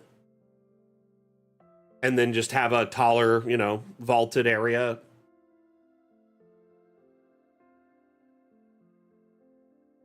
I'm not gonna lie, Creeper King, your question's coming off a little weird. Maybe you could articulate it better, or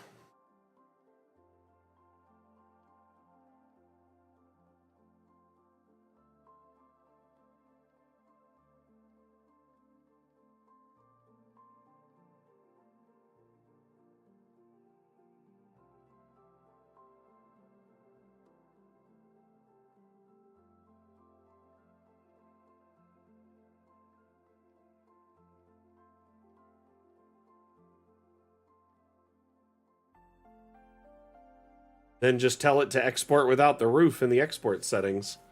But yeah, once I have the map, I can definitely do more.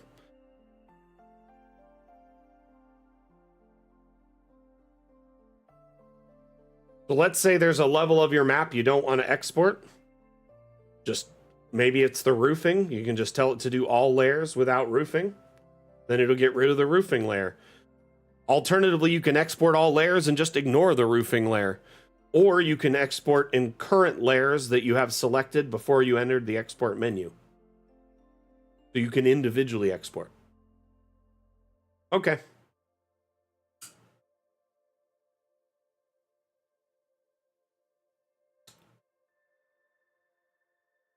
Yeah, share the file in Discord and I'll open it up. We'll take a look. In the interim, let's open up the cemetery again.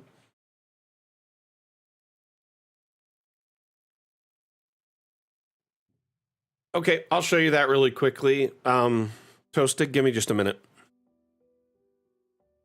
I gotta load another map because this map I'm loading into is legacy, so it doesn't support multi-level. Stand by. New map.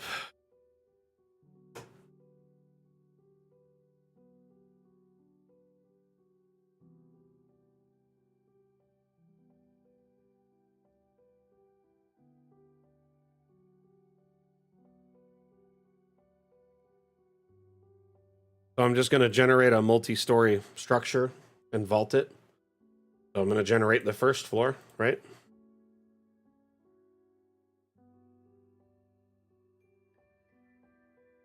That's our first floor. I'm going to go up a second floor, and then I'm going to go to the settings menu, and I'm just going to uncheck like objects,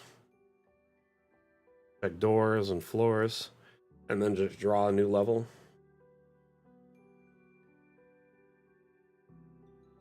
Now it just generates a whole extra level, and pillars automatically dynamically extend to the roof level.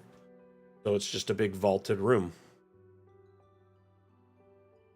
Alternatively, if you generate the room with the floor, you can go into the remove floor tool and just delete the floor on that level. So you can cut out sections to have like a balcony. So let's say I generated it with the floor, right? Oops.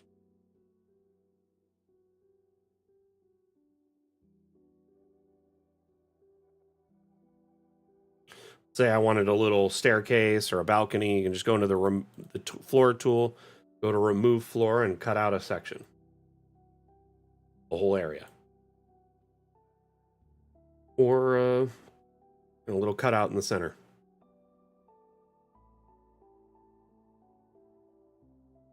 For some reason, I am not getting any YouTube chat in my feed today, so I appreciate you sharing that. I have a tower that I created and circular room inside, and I want the stairs to spiral between the outer wall and the inner wall.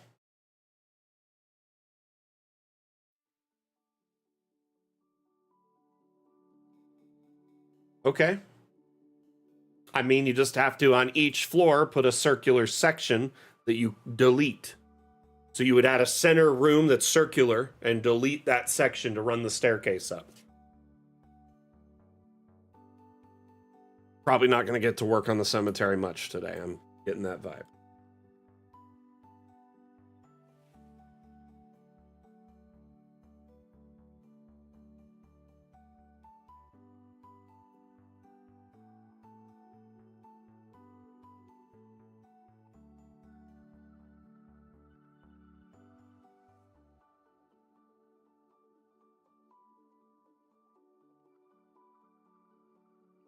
Okay. So I'm going to generate the first floor. Pretty much, you just go into first person and check, and you get a vibe after learning it or doing them. After a while, you kind of learn which rooms go where, we get which types of ceilings. It is definitely vibe based.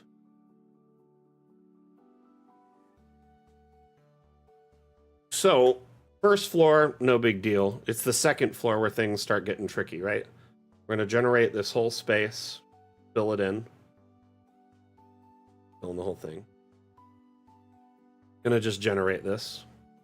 Now I have a floor 2, but in the center of this, gonna do a 4x4 room to make my circular space. I could do a 2x2 room. I could do a 4x4. I don't know how big the spiral stair you want to do is. In this case, this is just what I'm gonna do. This will now generate a separate room. At this point, you can now delete the floor using the floor removal tool. Now you have a circular space, and you can run your spiral stair up, up, up, up. Keep doing the same thing all the way up. Jim, unfortunately, I don't have a better answer than that. It's basically trial and error at this point. Think of it as the first iteration of roofing and ceilings, so there's going to be some quirkiness that needs some reworking. Okay, I'm downloading your map right now. Stand by. Inspector.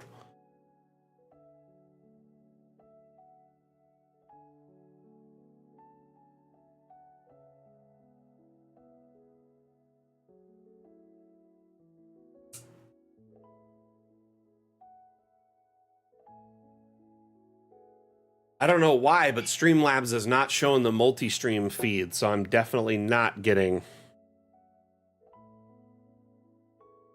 YouTube or anything. Okay. This is your map.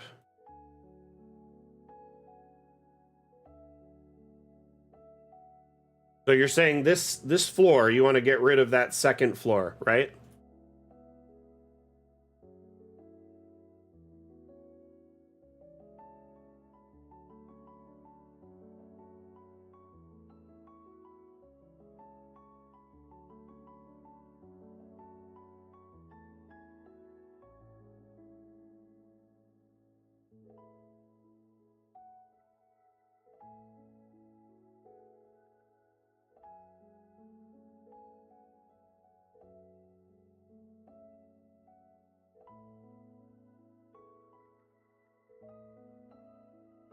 That's 2 levels room. If you want to export this as is, clicking on all the layers, roof, it exports as 3 maps. Let's see.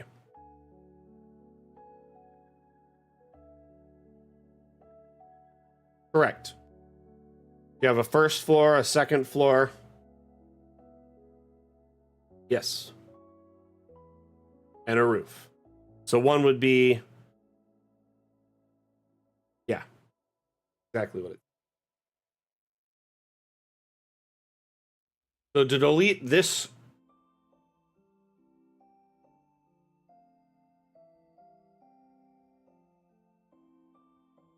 Inspector, I'm not sure if you understand, but roofing is all included as a level now.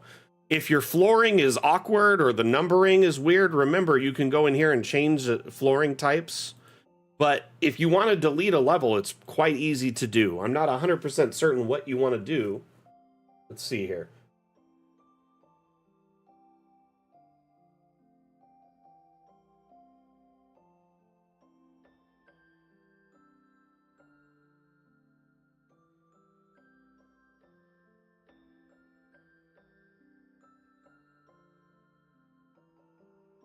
So why do you want to add another level? Is my question. And then not export the middle section. Ultimately, at the end of the day, you could just delete that extra section it's exporting, or remove the floor from that section so there is nothing to export. So I'm trying to figure out exactly what the concern is here. We can remove the floor or delete the floor entirely. We can add new levels. Everything seems to work just fine in this map.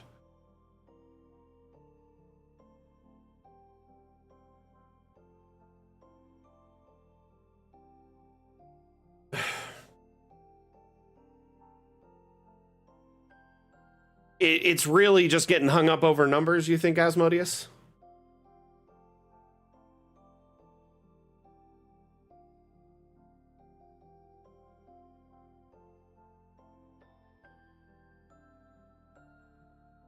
I don't know. I don't think it's that simple. I might be getting lost in translation. I wonder, because I feel like French is probably his first language.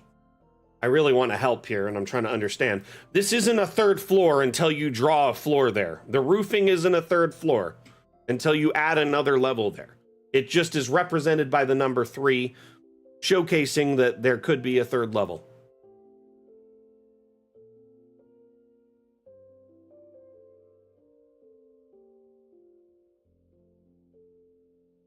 If you change it from American flooring to regular, it would be that by default. European flooring is different. I understand that because their floor is 0. Technically, there's no floor 0 in America. It's just floor 1. I don't know if that's the difference. I don't know. Everything I'm seeing here, I can delete the floor, the numbering. It's not a problem. I don't know. If there's an extra floor that's exporting that you don't want, just delete the image and the data file and don't use it. That or export them one at a time. I'm sorry. I don't fully understand. I apologize. I'm trying to read all this, and I'm not trying to like, I really do want to help here.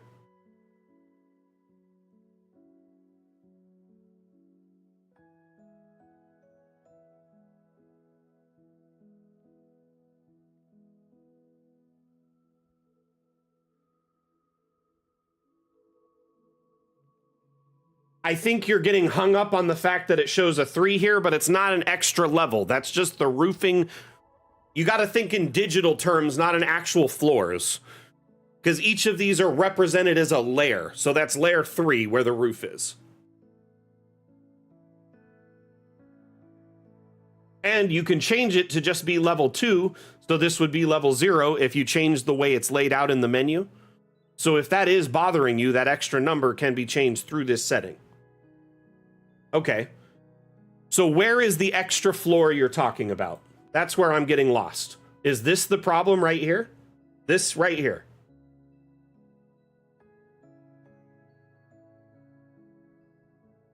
I've read through this chat 3 times. I just want to make sure I'm following along with you.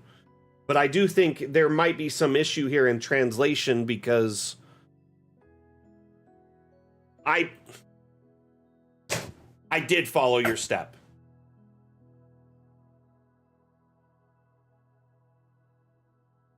Create room.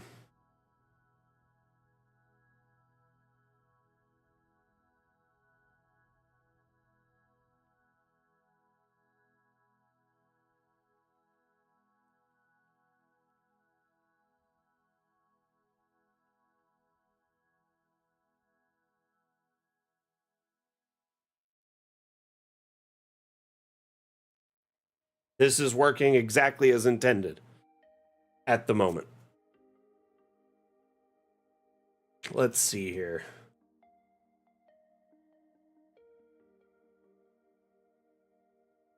Okay.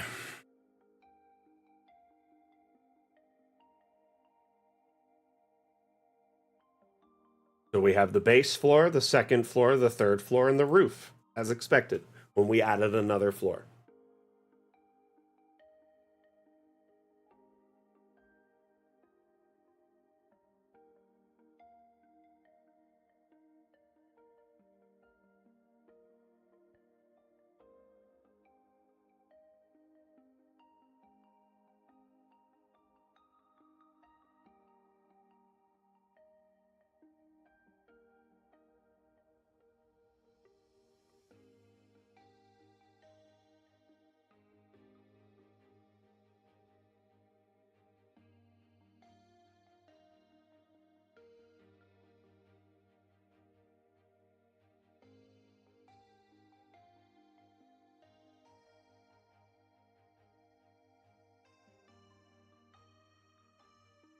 I wish you had sent me the map in your image so I could just show you how easy it is to delete that room. You sent me a completely different map, which is troublesome.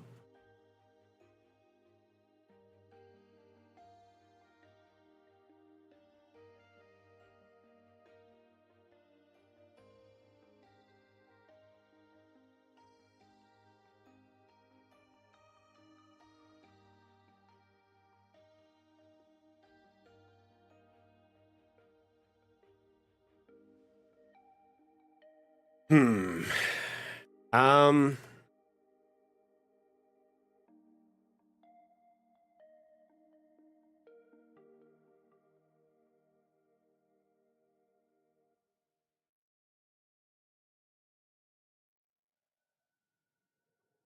That's how the programmers designed it, man. If it bothers you, I'm sorry. The really only thing you can do is just ignore it.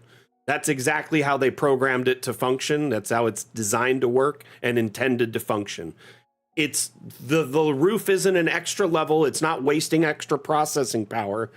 It's at that moment, it's just a placeholder where the roofing is.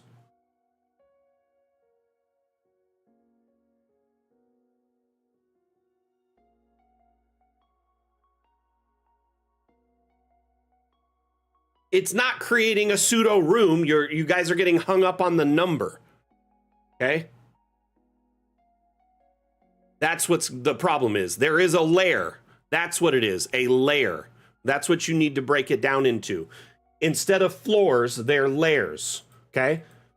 So you have layer 1, layer 2, layer 3, which is where the roof is.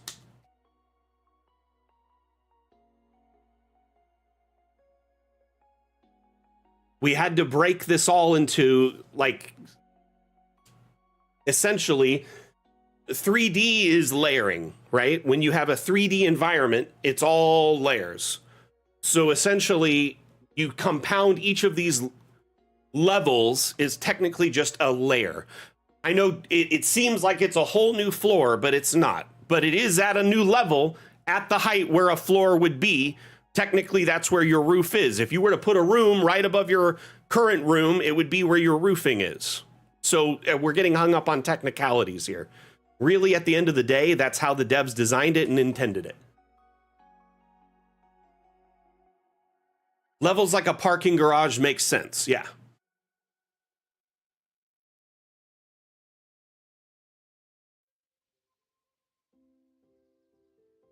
And again, if you don't want to view the roof, you can always just delete the roof or delete that level. There's lots of ways around this.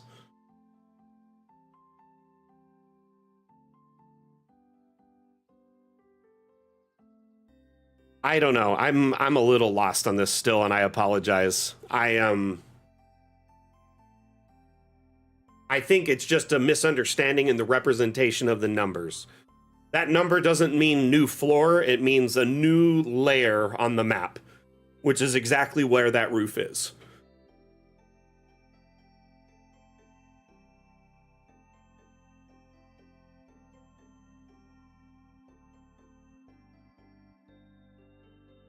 So why exports are the same with 2 or 3 levels?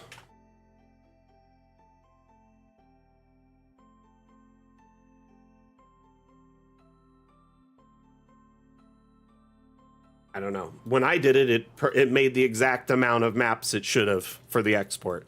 The roof is one of them. A lot of players want to get up on roofs. I don't know if you've experienced that, but players do want to get on a roof. So having a roof layer is smart.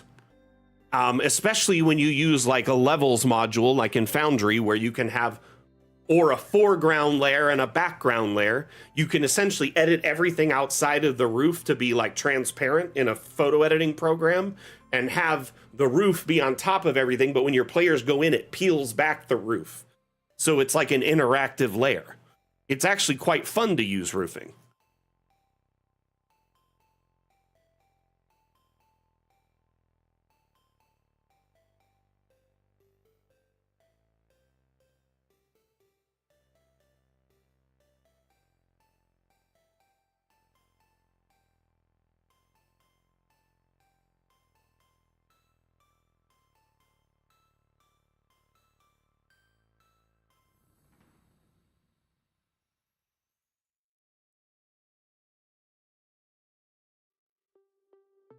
Oh my goodness.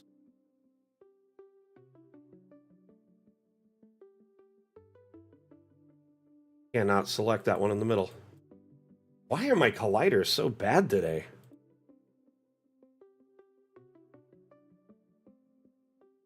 Everything's getting so small and tight together over here.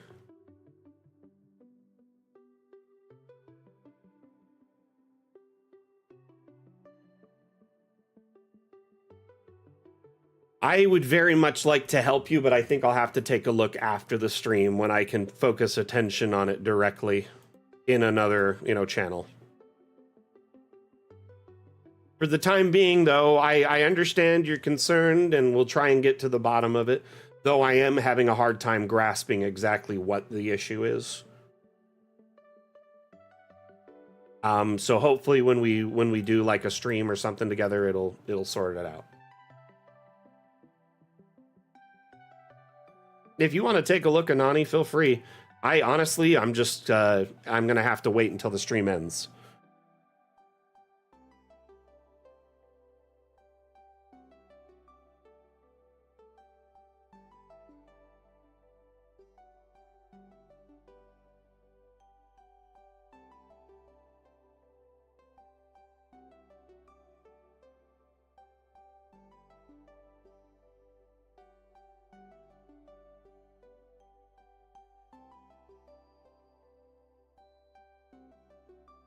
Hey, Fox. How you doing?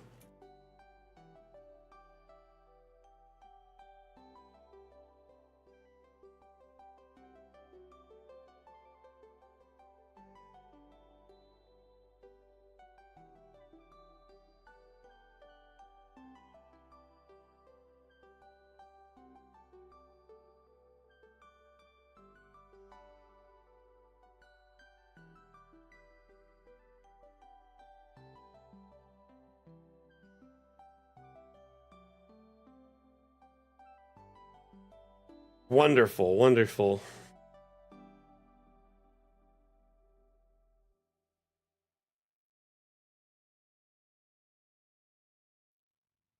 Thank you for asking.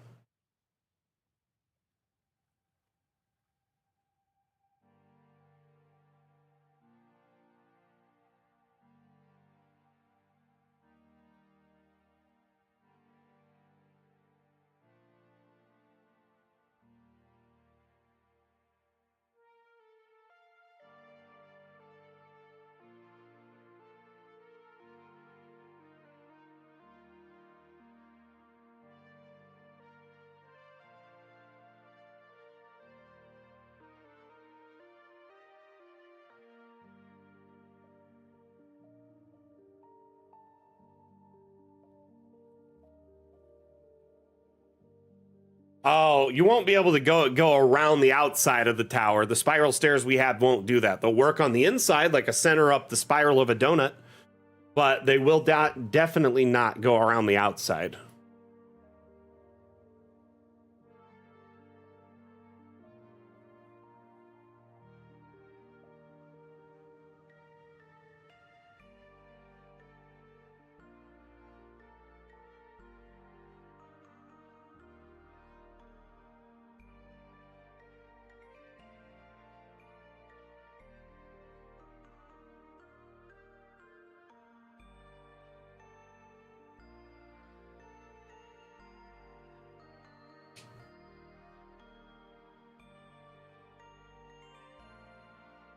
Yeah, it will delete the whole curvature of a wall for sure.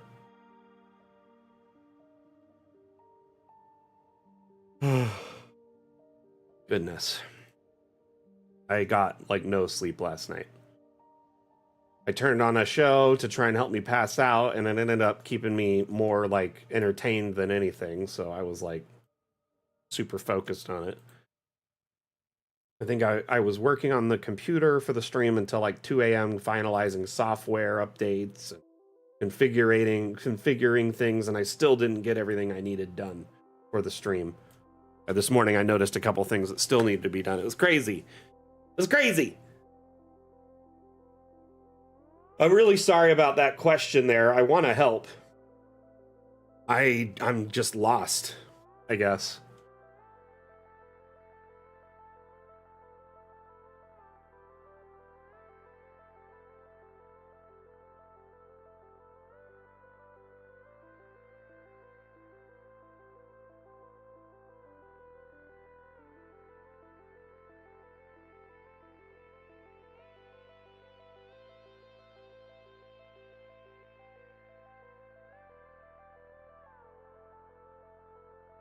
You also could leave one little, like, make it big enough to have one little opening on the ends, so you could put a door going out.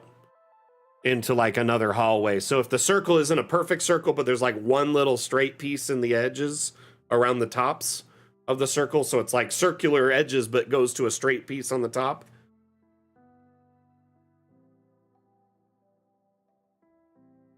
Honestly, I really want to help them and I feel bad. I do feel like there's a bit of a translation mix up here ultimately, and that's always going to be, you know, there's always going to be a little bit of frustration trying to get everything said the right way and covered the right way to, you know, everyone's expectations.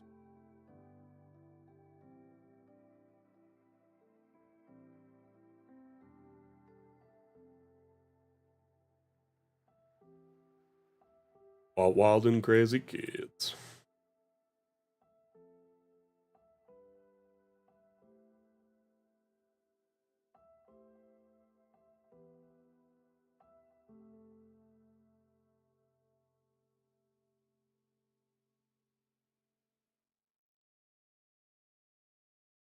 So like my obsession in my free time lately, when I have even like 5 minutes to myself, I'll hop on Battlefield for a little bit, like a round. Has anyone tried the new Battlefield out? I know it's kind of different discussion than tabletop gaming. I just figured I'd ask anyone if they've been interested in it.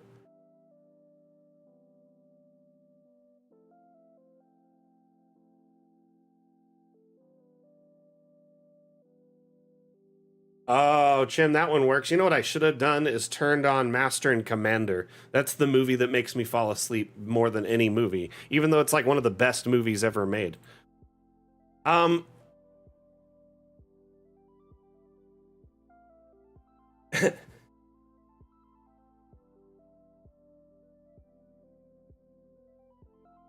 Let's see here.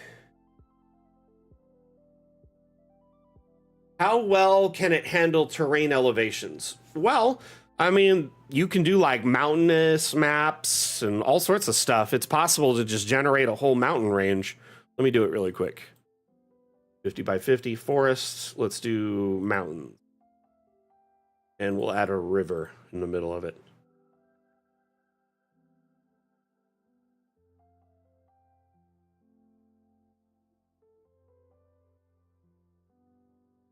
I did save. I saved twice. Pretty sure I did.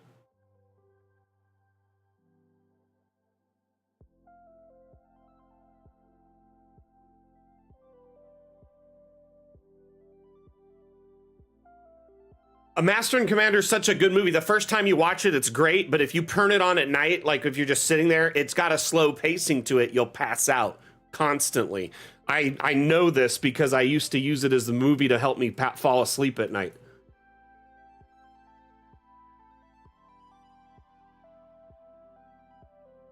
So this generated an entire map full of, you know, various terrain and elevations, and then you can go into the terrain tools and raise the elevation any like up to a max point or lower it depending on if you want lower, you know, depths of water. You can even remove the water. Here, just remove that and just make it all like mountains and whatever, canyons. And the cool thing about it is you can generate like entire, you know, environments and moments.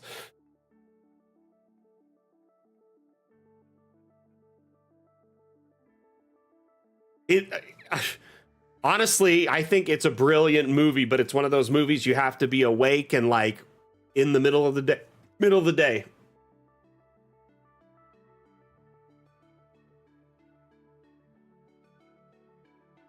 There is an elevation peak in maps. So if you're looking for things to feel like, you know, Everest, you probably won't get that. You know what I mean? So Toastig, they, you know, they have their free like Warzone equivalent called RedSec. That they have the free to play of, and then the game, the full game, you know, that has their traditional game modes and their campaign and stuff, is, you know, just the normal game price.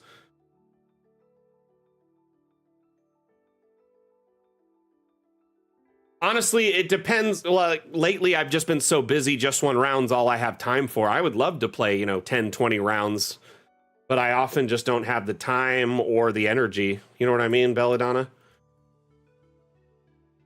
That being said, I'm really proud of what I've accomplished with the time I've had lately in Battlefield. I only get like a few rounds in here and there. And I have a killer KD, tons of revives, tons of wins.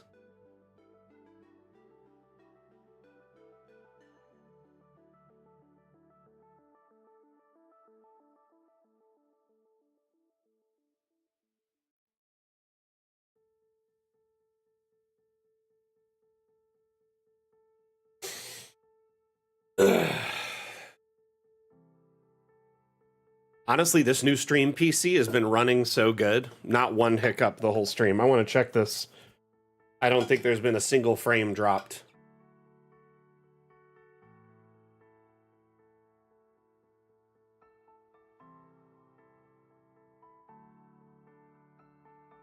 I don't know why I'm streaming at 30 FPS, though. We'll definitely have to check that after. I did not realize I was streaming at 30. Huh. Bummer. Sorry about that, everyone.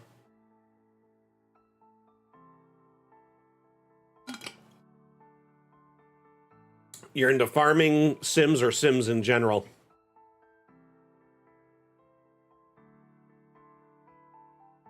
The Battlefield, like Warzone is pretty intense because there's fully destructible environments. There's vehicles like tanks and like Bradleys and helicopters. Heck, there's even a golf cart you can drive around. It's a pretty cool map. Though the problem is I haven't found like a solid full squad to roll with. A lot of my friends that used to play Battlefield don't anymore or are super busy in their lives. Like one of my friends just got married and had a kid, so he's not like in Battlefield mode at the moment. You know what I mean?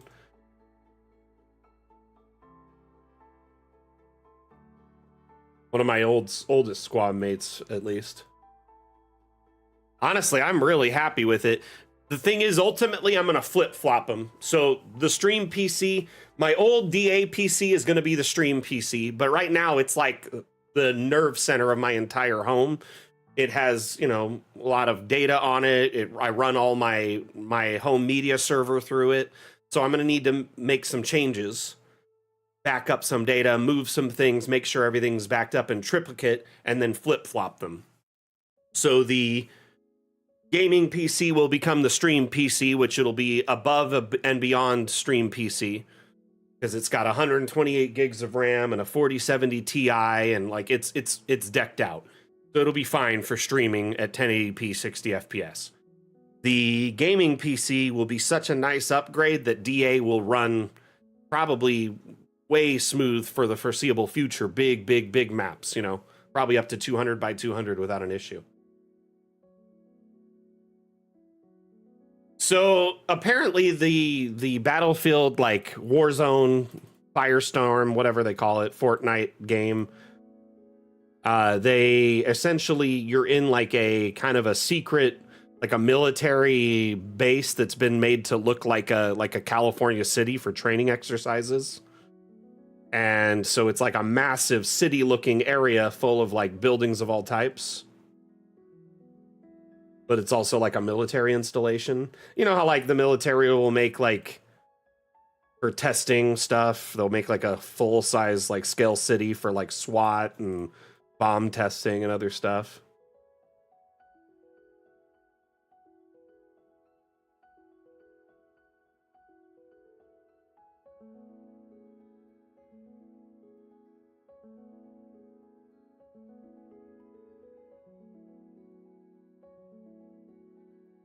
Wait, when did Kaihira say something? Oh, hi Kaihira, how are you?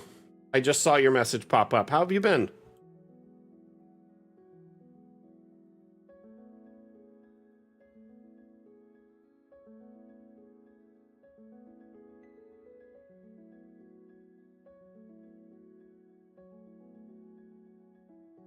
You know what? I just noticed the time. It's time to wrap it up. We are now 5 past the hour, and I've got a lot of work to do today. Got to get the Cartomancer out. I've got to figure out how we're going to reschedule the dam challenge. I've got to start sourcing reviews from our Steam reviews of reviews that have been like of things that have been updated, so I can reply to them and be like, hey, this is a feature now. Got to start doing that. That's like a new part of my job.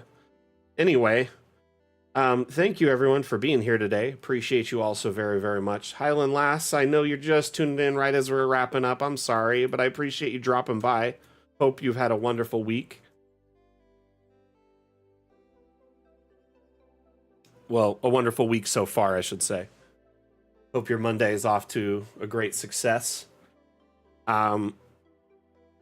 Unfortunately, though, we are wrapping up.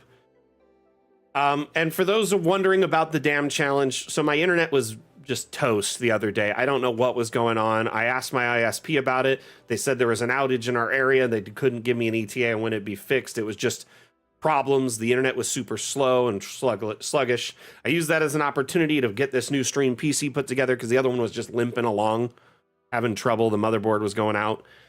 So I basically spent a bunch of time last night. All these parts were on my kitchen table. I was putting it all together till the wee hours of the morning and updating and installing and making sure everything worked. It was a whole endeavor. With that being said, now that we've got this other machine, between that and hopefully the internet hiccups will be a thing of the past. Though I am looking into getting a new modem because I've been having more internet issues lately, and it might be that. I often replace my hardware like every couple of years because it just slowly starts wearing out. So what was going on exactly, Anani? Can you explain it now that you've seen it firsthand? Because I'm still confused. I appreciate you popping in, Highland Lass.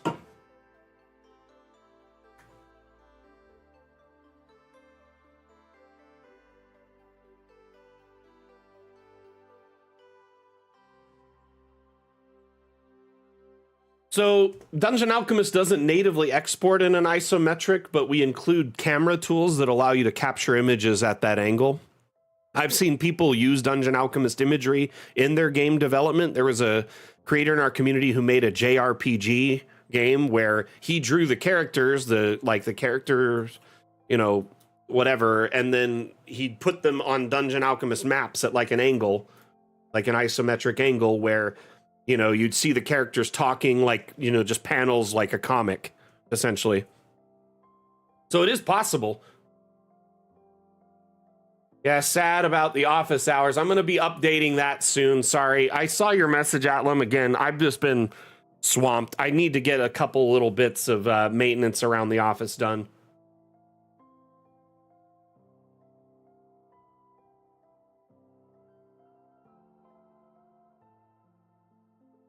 That's funny. I have cable internet, right? And it's like a grandfathered unlimited plan, so I can't get any faster than what they offer now. And it's 500 up, 50 down, or no, 500 down, 50 up. And I basically mostly get around 350 down, 35 up. But that's like, it's pretty decent internet here in Vegas. They're starting to add fiber all over the valley, but it's like, it's hit or miss where it's located.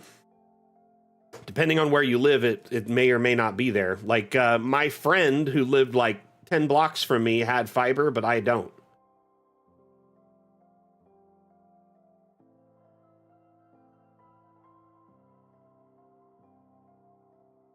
No worries, Anani. Honestly, I'm just wondering if it's something we were overlooking or didn't fully understand. Because at the end of the day, I feel bad that we were not grasping it as a whole. Really? That's a bummer, Belladonna. So like CenturyLink has fiber in a few like posh neighborhoods, right? And it's funny, my buddy, he wasn't even in the posh neighborhood. He was like in one just adjacent to it that was like an old neighborhood. And he was like renting a home there, and it had it because it had to pass through his neighborhood or something. But they've been adding it all over, but there is like, it's not everywhere. That's the future though. I hope to get it. Google Fiber or Some fiber company.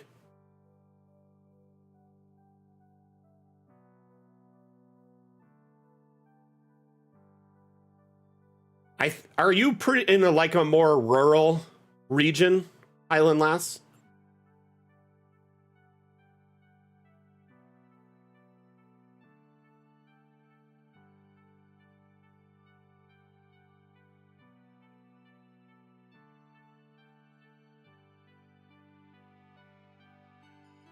I'm gonna miss not having office hours anymore. It makes me sad, to be honest with you.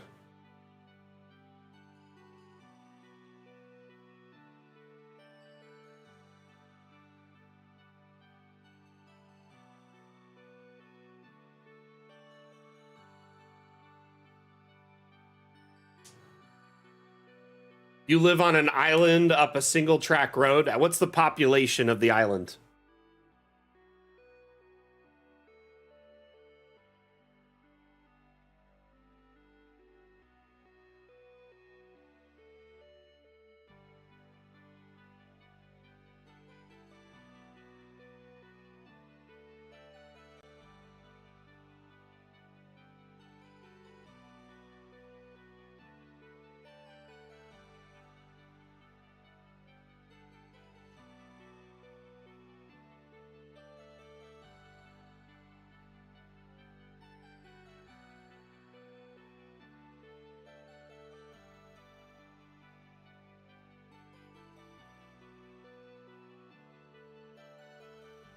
In a building mode, so I'm just going to keep going.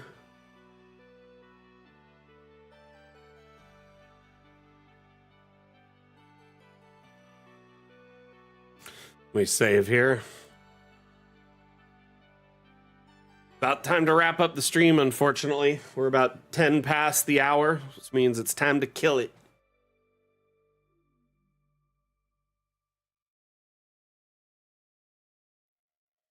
So the whole island chain is 22,000. That mainland is 6,000. Huh. Wow. Island life sounds fun, especially, you know, in like the Highlands. Seems like it'd be so beautiful. And the pictures you've shared are just fantastic, so it makes me believe it even more. Anyway, everyone, we got to wrap up the stream. Thank you so much for hanging out. I appreciate each and every one of you who showed up today. And again, sorry for the stream issue last stream. Hopefully won't have any more going forward, other than, you know, maybe an adjusting schedule, because there's going to be some changes with the stream. I don't know the extent of them yet. I'm working it out with our marketing team and with the owners of Dungeon Alchemist. We're trying to get it all sorted out. I'm hoping we can keep it roughly the same with only minor changes. We'll see. Anyway, thank you everyone for being here. Again, my name is Mac, the community manager for Dungeon Alchemist. We'll be back on Saturday, hopefully with the Dam Challenge taking that spot of the Dam stream so we can announce the winner and give them a prize and showcase all the other amazing entries from the Cottage Dam Challenge. By the way, if you haven't noticed, that now gives you extra time to enter. So if you were considering entering the Cottage Dam Challenge but didn't have time, now you do. So give it a shot. Thank you so much, everyone, for being here. Appreciate you so very, very much. And we'll see you next time I give a damn. I'm going to run a quick Dungeon Alchemist themed ad and we're going to wrap up, okay? So you have till Friday, end of day in your time zone, 11:59 p.m. to submit your map, okay? See you later, everyone. Back out. But can it handle curves? But can it handle curves? But can it handle curves? But can it handle curves? Dungeon Alchemist, the AI-powered map-making application for role-playing games, now comes with both round and diagonal walls. Good luck, Belladonna. Create amazing professional maps for your players in seconds. Get it now on the Steam store.